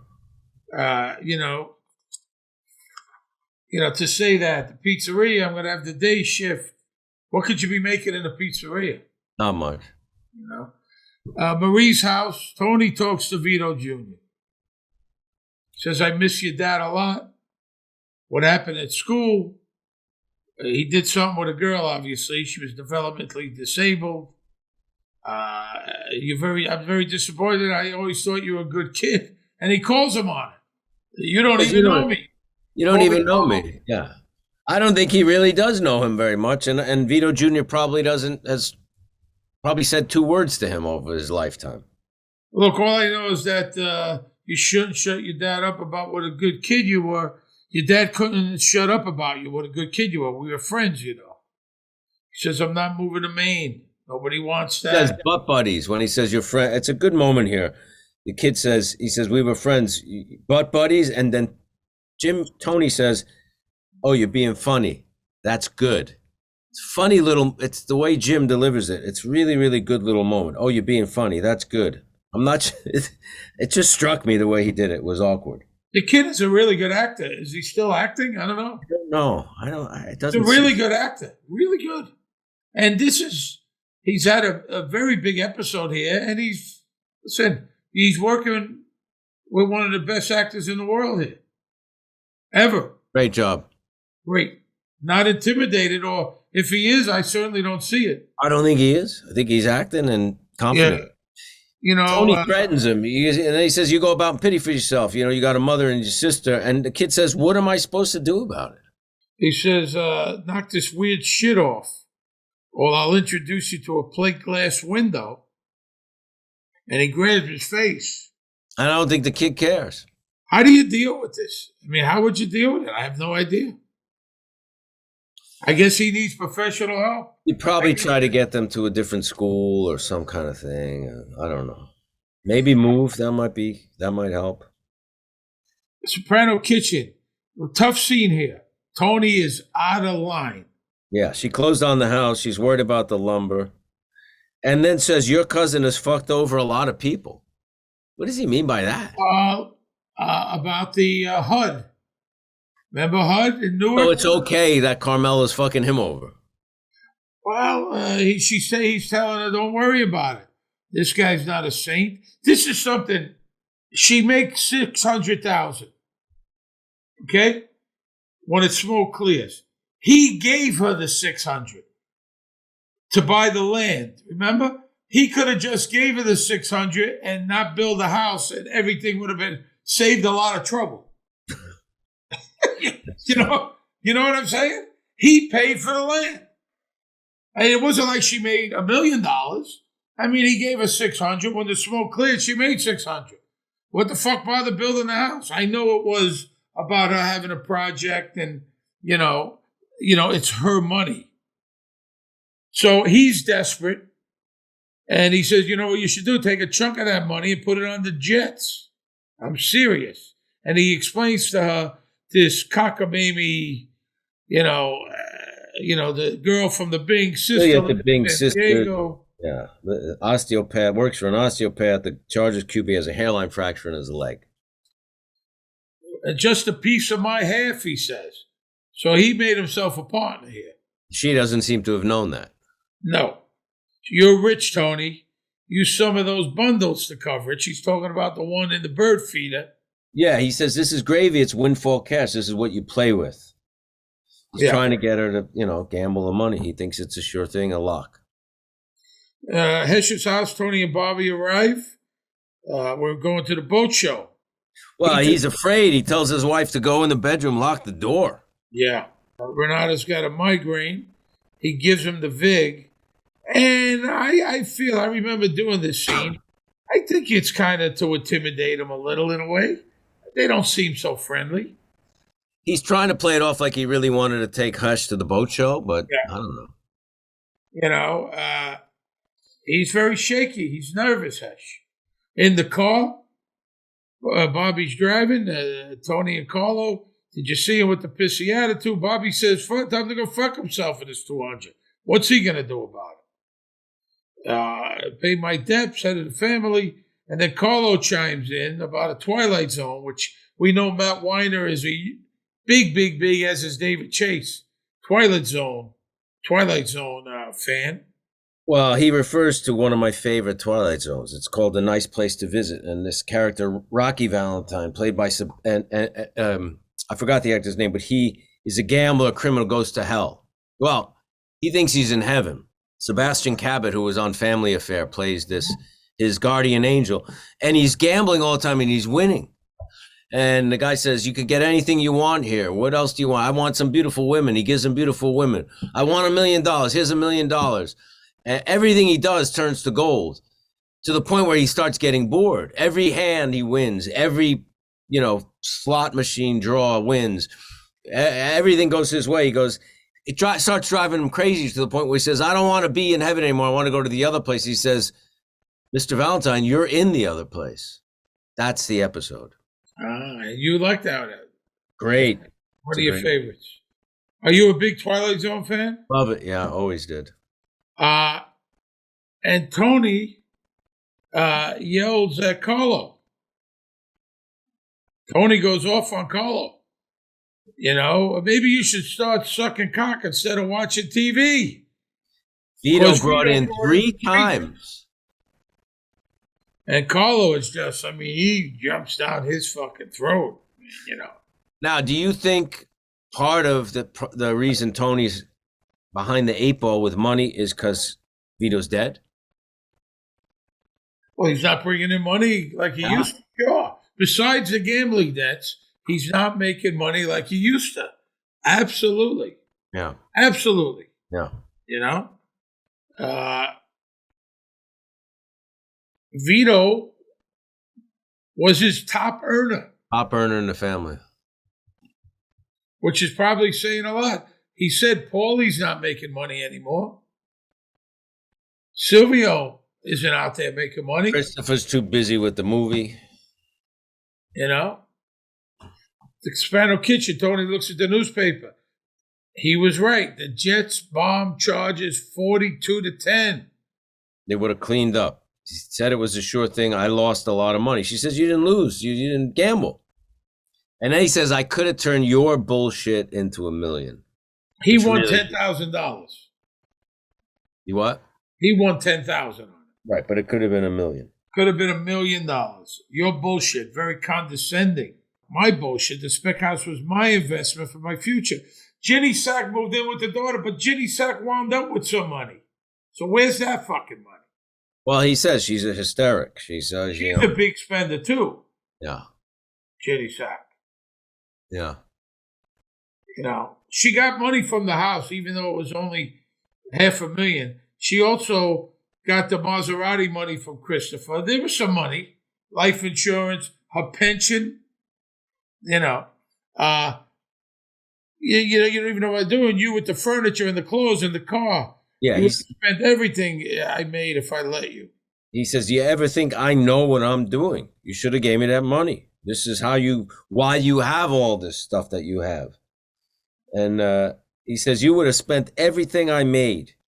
She says, "How about next time you win, I take a cut and roll the dice." You took your cut from the bird feeder when she took that money years ago. I leaned on that building inspector when you had your thumb up your ass. Stop talking about your money. Let go of me. He grabs her by the sweat hard. Manhandle her here. You know, no good. And says, you made a piece of shit house. You're a shitty businesswoman. That the house is going to cave in and kill this unborn baby, and now you can't sleep. Really out of line. Really low blow.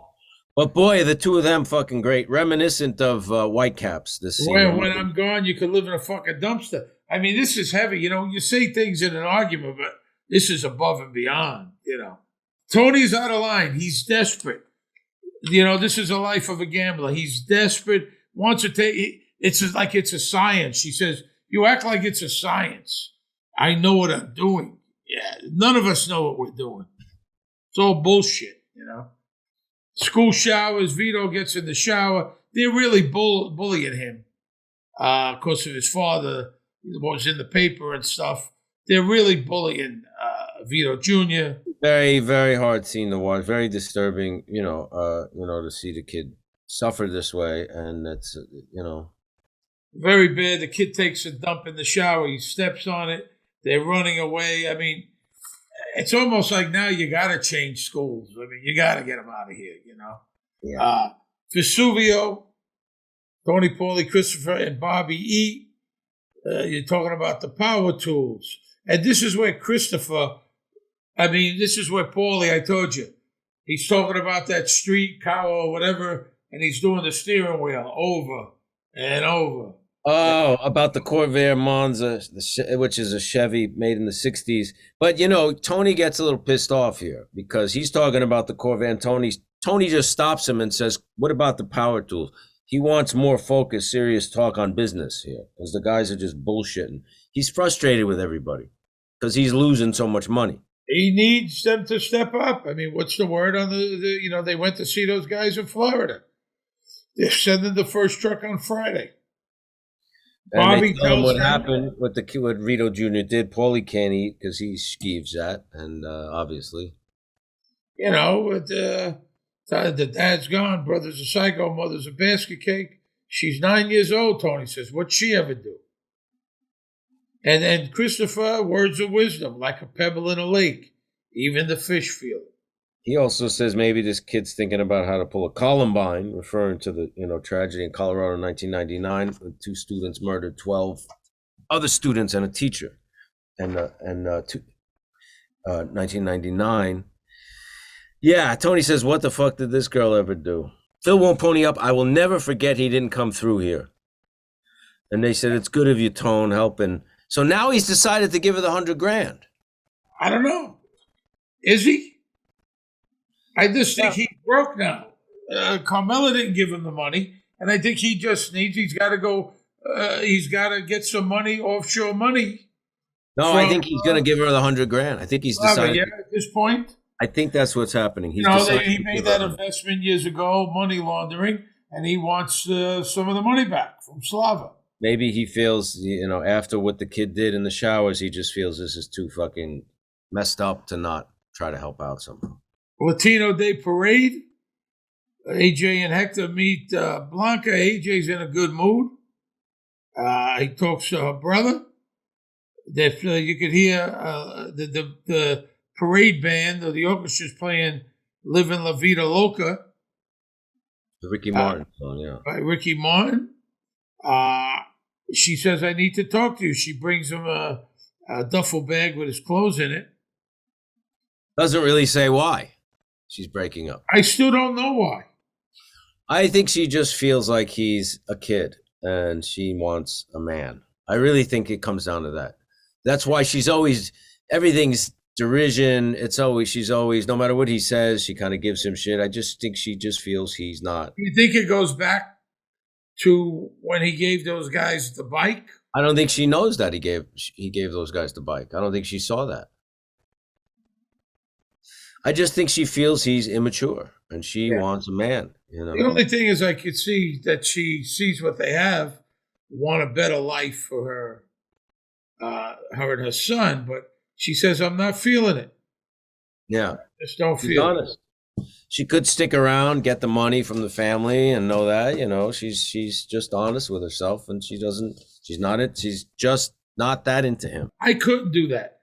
I know guys and girls, they marry someone for money, for a better life, for security. I couldn't do that. If I'm not feeling, I'm not feeling. I don't care. Marry somebody for that? No, of course not. Well, what do you mean? People do it every day of the fucking week. I know they do. I couldn't. You know me. You know my moral fiber. You know what I'm. No, I know. And you know me. I couldn't fucking do it. I wouldn't expect you. I couldn't go be with someone for fucking 10 minutes that I don't like. What? People do it. You can barely be with people you do like. I do. I know. That's the crazy thing about it. I guess at some point I'm just not going to leave my room. I'm just going to. I guess at some point that's what it's going to come down to. That should be the next podcast. You Steve Schirripa's room. That's and it. You just rant about everything. Just let it all hang out. That's it. Me in my room all day. Bada bing back room. Christopher plays pool. Tony's putting the money in the safe that he got from Slava, right? He doesn't trust it to be at home. He had an accident, motorcycle accident. Helmet saved his life. They're talking about, I guess, betting on the Dolphins. Backup kicker. He's right out of college against Philly. Too good to be true. Silvio says, you know what? I'm going to put the whole 100 down on Philly. That 100 that he took for Marie. If I win, Marie Spadafore gets a free ride and then some. Good for you. Because Carlos said the kid went into the litter box, ate some cat shit. These guys are like telephone. They get things wrong constantly. They're like gossip girls, yeah. So $100,000 on a game. Jesus Christ. And he's going to give Marie the 100 and then some. I don't think he's going to give it to her, even if he wins. No. That's funny though. He said Carlos said he went to the Little Bucks and they catch it. No, he took a shit in the shower. He goes, "Glad we got that straight." Very funny line. Dante drives Tony. Dante plays by our guy Rubistello, that we like very much, Anthony Rubistello. He passed away, good man. He drives Tony and listens to the radio. They're listening to the game. Philly loses 21-7. Miami won even with the backup kicker. You know, he's just making all the wrong decisions. Vito Jr. snuck out again last night. Tells him about the camp in Idaho. They handle kids like this. Saw it on TV. Honestly, I was moved to tears by some of the success story. Tough love. They allow corporal punishment, which is what? Hitting them? Yeah. They're allowed to hit them. Yeah. But Tony, it's 18 grand, but I'm going to take 18 care grand of it. was what he won in blackjack. And then what he blew. And then what he blew. So don't worry. And now, a little spin on Christopher's line. There's no geographical solution to an emotional problem. Yeah, he's trying to sell her on this because he doesn't have the money now. I know it's hard, but the best thing for him, tells Marie. Trying to talk her into it. Pork store. Does he tell Carlo to take care of this? Is that what they're talking about? Tony's talking to Carlo, then gets back in the car. Is he telling Carlo I think so. Set this up? Organize this boot camp thing, yeah. Tony sees Ahmad and Muhammad on the street. He watches them and they cross the street and they greet other Middle Eastern folks. They see, they're with more like traditionally dressed Middle Easterners there, yeah. So Tony looks concerned. They're all going to kind of like a social club or something. Yeah, he's Tony concerned. looks a little concerned here. Are they up to no good? I don't know. He's thinking that might be possible. Well, that seed gets planted there, obviously, yeah. Vito Jr.'s room. Steve and others take Vito Jr. Vito, my name is Steve. I'm here to help you. You're going to come with us now, all right? Horrible. Very hard scene, rough scene. Hard scene. Maria's crying. That's how I feel like someone kidnapped me and put me on this podcast. Is that what happened? You had two goons in the night pick me up and make me do this fucking thing? Exactly what happened, yes. Marie's crying. The daughter's upset. That's a hard thing to watch. That would be a very hard thing to watch as a parent. No doubt. Soprano bedroom. Tony's watching Sports Report. What does he know about basketball? And that's another thing. You know, guys that start gambling to this degree, they start betting on shit they know nothing about. On everything, yeah. At least if you're knowledgeable, maybe, you got a shot here. And then they do those touts, in those professional tout services. We'll give you 3 picks Saturday for the college game and you get a free one on Sunday. Give us X amount of dollars and all that shit. And they don't know. Some of them are legit. And they're just another guy picking. They may have computerized statistics and that stuff, but there's also been many of these, not all, that give people, one game and then give another group of people another game. So they look like they won? There's some of that goes on. Wow, that's unethical. Isn't there touts going around at the race? Oh, yeah. And say, hey, Michael, I got a tip for you in the third race. Yeah, but some of them are more professional. They're online. They have websites. They have services, all that stuff. They want you, and what do? You pay them up front, $10 for the tip. Yeah. $20 up front or after you win? I think you have to pay for the service. Yeah. But I'm saying, they're walking around the track, right? That I don't know that much. It used to be. Yeah. Used to be in the old days. You're talking they would walk around, maybe before my time, Steve. You're talking like Guys and Dolls or something. That's exactly. I'm old. I'm fucking decrepit. It's almost. I got the horse right here. You're talking about that era. A thing happened like around towards the end of the 20th century called the internet, and it really made information move in a very different way. Yeah. I don't get it on my phone. Look, I don't get it on the phone. Nathan Detroit. Eighth in Detroit, yeah. So we're not speaking now. I'm sorry. You did real good with that house. I've been losing. I'm fucking losing right now on a shitty streak. So she says, so your solution is to risk more, make things even worse. He said you start chasing it. Hence, I believe, the title of this episode. So this is about money because it didn't feel like it. I swear to you, it's not you're not gonna be like Ginny. I've been real good about that, and I hate that you're going around acting like it will. I worry, Tony. You go out there, what are the million other possibilities? Like you said, you eat and you play, you pretend like it's not a giant piano hanging on by a rope just on the top of your head every minute of every day. Yeah, that's an important line. Like in a cartoon. Yeah. And he thinks because he survived the gunshot wound that he's invincible. He's invincible. Big picture wise, I'm up, which makes no sense. Tony's trying to justify his loss. Another great line earlier in the episode, Paulie says he's ready to eat. He wants a Flintstone-sized ribeye. Yeah. Those big steaks that Fred used to eat. Brontosaurus, thing. Brontosaurus burger. Have you ever had one? A Brontosaurus burger, no.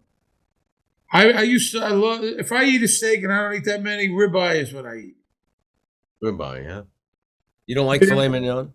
No, I really don't. Ribeye in New York, but a ribeye out of this world. On the grill. You going to have a steak again? Rest of your life? You think this is it? Never? I really don't care. I don't miss steaks. Were you a big steak guy? Not necessarily. You never go once in a while, I just like a fucking hamburger? Not really. No? Hesh's bedroom. Renata, his wife, lies in bed. His girlfriend, right? His girlfriend. Hesh comes out of the bathroom. He said, he makes a remark. Because I guess he was farting. He makes some kind of remark. A foghorn? What would you like for breakfast, huh? 10:30. Hesh realizes Renata's lying there dead. And he panics and he's crying, and you feel bad for Hesh. Jerry's great. Jerry Adler's great in this scene. Very good. Beautiful scene for him. But do you think he feels like Tony Soprano contributed to her death because of the stress? She had to run and lock herself in the room. She knows he's worried about Tony. Think any of that comes into play? Not really. That's a stretch. He didn't threaten. You got to remember, he never threatened anybody. He teased Hesh. I know, but Hesh had her run and lock herself in the bedroom when he showed up at the house. I guess it's possible. She wasn't that old. She was nowhere near as old as Hesh. This is the last. We go later at Hesh's house. This is the last scene we see Hesh ever. Jerry Adler. He's on the couch. He's upset. Tony comes in. She was a great girl. I brought you money. Sorry for your loss. He brings it in a brown paper bag. Bloomingdale's bag. Bloomingdale's. He's got the money now. He had the money. It was just tied up in some kind of investments, obviously. Hesh's house. Tony walks out. The song starts again, Going Down Slow by Howlin' Wolf. And the expression on Tony's face there. What do you make of that? What do you make of it? Unapologetic, unaffected by his grief. Blasé, not sorry, kind of like... Don't really give a shit. Don't really give a shit. It's all about Tony. I paid you money. Kind of resents that he had to pay him back. Just kind of like you just said. Don't really give a shit. He's become kind of a one-way guy.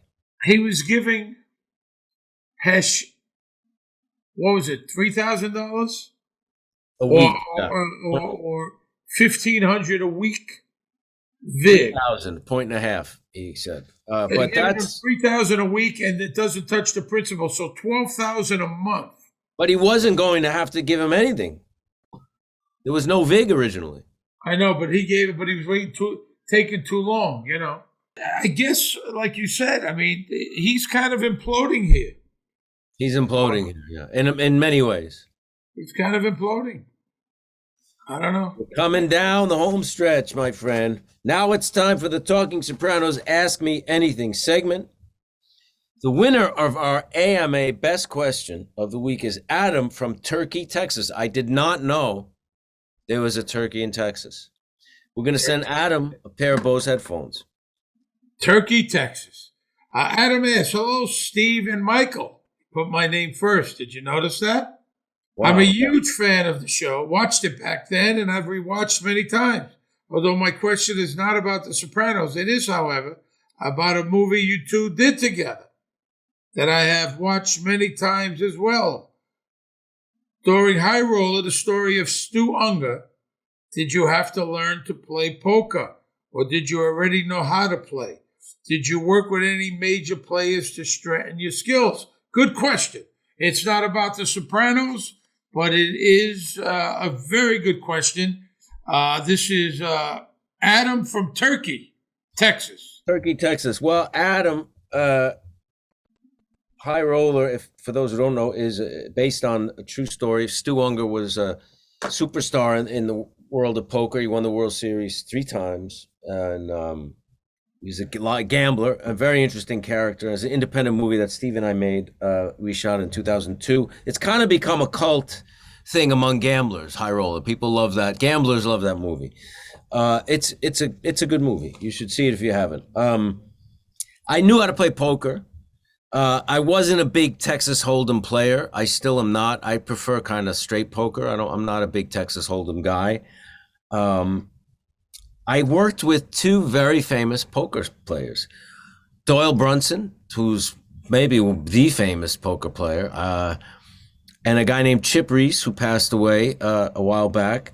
I met him through a mutual friend of ours, Steve, our friend Vinny. Yeah.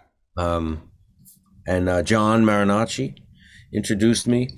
I went to Chip Reese's house in Las Vegas, and him and Doyle Brunson were there, and they knew Stewie. That was one of the reasons I met them. They played with him. They were friends with him. They gambled with him.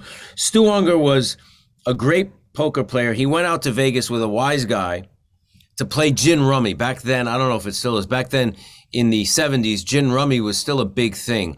And they'd have big high roller games of gin rummy. And Stewie Unger had a photographic memory, could compute complicated odds in the blink of an eye, and was a great gin rummy player. Had a mob guy who backed him. But he was also a really good poker player. But his problem was he got into drugs, but he also he'd win a lot on poker and then blow it on blackjack or blow it on gambling. Horses. Playing golf against another gambler, and they do proposition bets, which means I could get this in 3 shots. I could, they do crazy bets sometimes. I could eat a loaf of bread in 3 seconds, like weird stuff, because he was more of a gambler than he was a poker player. Anyway, I went to Chip Reese's house, and Chip made a lot of money. People would come from all over the world to go play against him. They played a lot at the Bellagio, the card room there. Play against Doyle Brunson just to be at the table with him. Pay big money to do that.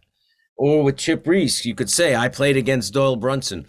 And they made a lot of money gambling, these guys. They also had, by then, endorsements with the different poker websites and that kind of stuff. But he had this card room, living room with poker tables. This is in his house. And he had like one of those zip boards with the scores of all the games. While I was there, they won like $100,000 on a basketball game, a college basketball game. They were big into sports betting. It was like a little mini sports book in their house. It was like a little mini sports book. But we talked about poker. We talked about playing at that level, playing for those stakes. And we talked a lot about Stewie Unger, and the 2 of them were very generous with their time. Doyle Brunson, Texas Dolly is his nickname, Adam, being you're from Texas. I guess Doyle was from Texas as well. Doyle told me, because I got to be friendly with him also, Doyle told me that the longest game he was ever in was 5 days. They were at the table for 5 days. No sleep. I don't believe so. If there was, it wasn't much. 5 days, he told me. Yeah, I mean, at that time, 2002, he was already, he was up there in years. So he was in Vegas and played the circuit like way back. We're talking probably, like. Well, he's a legendary guy. He's a sweet guy. His son, I believe, owns a restaurant. I think the Roma Deli is a chef or owns it. I worked with his son. His son played poker. Me and Frank Vincent did an episode of Atlantis. One of the kind of sci-fi-ish kind of Star Trek-y show. Stargate Atlantis. Were you a Vulcan? No, I was like wise guys, me and Frank, but they were Vulcans at the table. I got into a fight with one at the table playing poker in Vegas, and we shot it in Vegas, me and Frank. Stargate Atlantis. It was a lot of fun. And Doyle is a really sweet guy. And I also played against him in, remember that Caesars? Chris Albrecht for the Children's Hospital. We had the poker tournament. Poker tournament, that's right, yeah. There. It was great for a good cause. And, but we also, I was given the script by my buddy Ray Favero, who I gave it to you. But we went out to Vegas, me and you, and we talked to his attorney. Yes. Remember? And we talked to Jimmy Vaccaro, who ran the sports book at the Mirage and now is at the South Point. And we talked to a bunch of people that knew Stu. His attorneys was Stein was his last name. And they were very helpful. He was a very well-liked guy. He was a tremendous... Not all well-liked. He was also hated by a lot of dealers and pit bulls. But he was a crazy coke guy where his nose was all fucked up. Yeah, kind of like collapsed like Michael Jackson's. Yeah, and he died way too young. He was a very small guy. You were really good in the movie. You did a really good job there. And me personally, I hosted a show called Face the Ace for NBC, a poker show with all professional Phil Ivey and all these great poker guys. I don't know how to play poker. I can't grasp it. I know how to play video poker. I cannot grasp it. They sent guys to my house to tutor me, to teach me. I had an earpiece in my ear. I shot it in Vegas. They were telling me what to say in the earpiece. I just cannot grasp it. I've never sat down to play poker. I can play blackjack. That's about it. I used to know how to play baccarat, but they tried.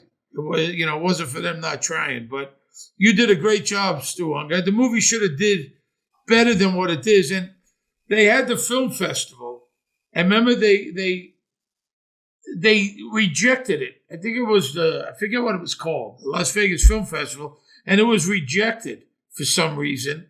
And I had to call the guy, and they put it in, and it was lines. They packed the theater. They played it twice, and they packed the theater. For some reason, it wasn't a formal entry. I don't know why that is. I don't know. But Adam from Turkey, Texas, enjoy your headphones. Good question. Thanks for listening. And remember, new episodes. How many we got left? We have 5 left. 5 episodes. Count them on one hand. Like a turkey. Like a hand puppet. Turkey hand puppet. Please subscribe to the Talking Sopranos podcast, YouTube, Apple Music, Spotify, Amazon, wherever you get your podcasts. Follow us on Twitter and Instagram, and like us or not like us on Facebook. At this point, it doesn't really fucking matter anymore. And right now, you can get official Talking Sopranos merchandise on TalkingSopranos.com or through our YouTube channel. So you don't care if they like us on Facebook? I really never really gave a fuck, to be honest. We do what we do. You heard it, folks. We don't care if you like us or not. At this point, we don't give a fuck. We've come this far. Come a long way. Thick skins. We're weathered. You've been out in the wilderness too long. Our executive producers, Jeff Sussman, producers Andy Verderam. Our music was composed and performed by Elijah Amerton. You can hear more of Elijah's music and the band Zopa, which Elijah and I play in together, by clicking the links on TalkingSopranos.com. Our production crew includes Ty Verderam, Sierra Schirripa. Talking Sopranos is a Pod Jams production. Do you know, we had Andy on 6 months ago. I don't even want to show the people what he looks like nowadays. He's aged 40 fucking years, this guy. He's aged 40 years, Andy Verderam. Yeah. He gets better and better, though, at his job. He's fantastic. Yeah. Andy, they call him Andy 7-Eleven. He's open 24 hours a day. Andy Verderam. And they call him 24/7? It's the same joke as last week. All right. I'll see you next week. We're not this too long, Steve. Okay. See you next week.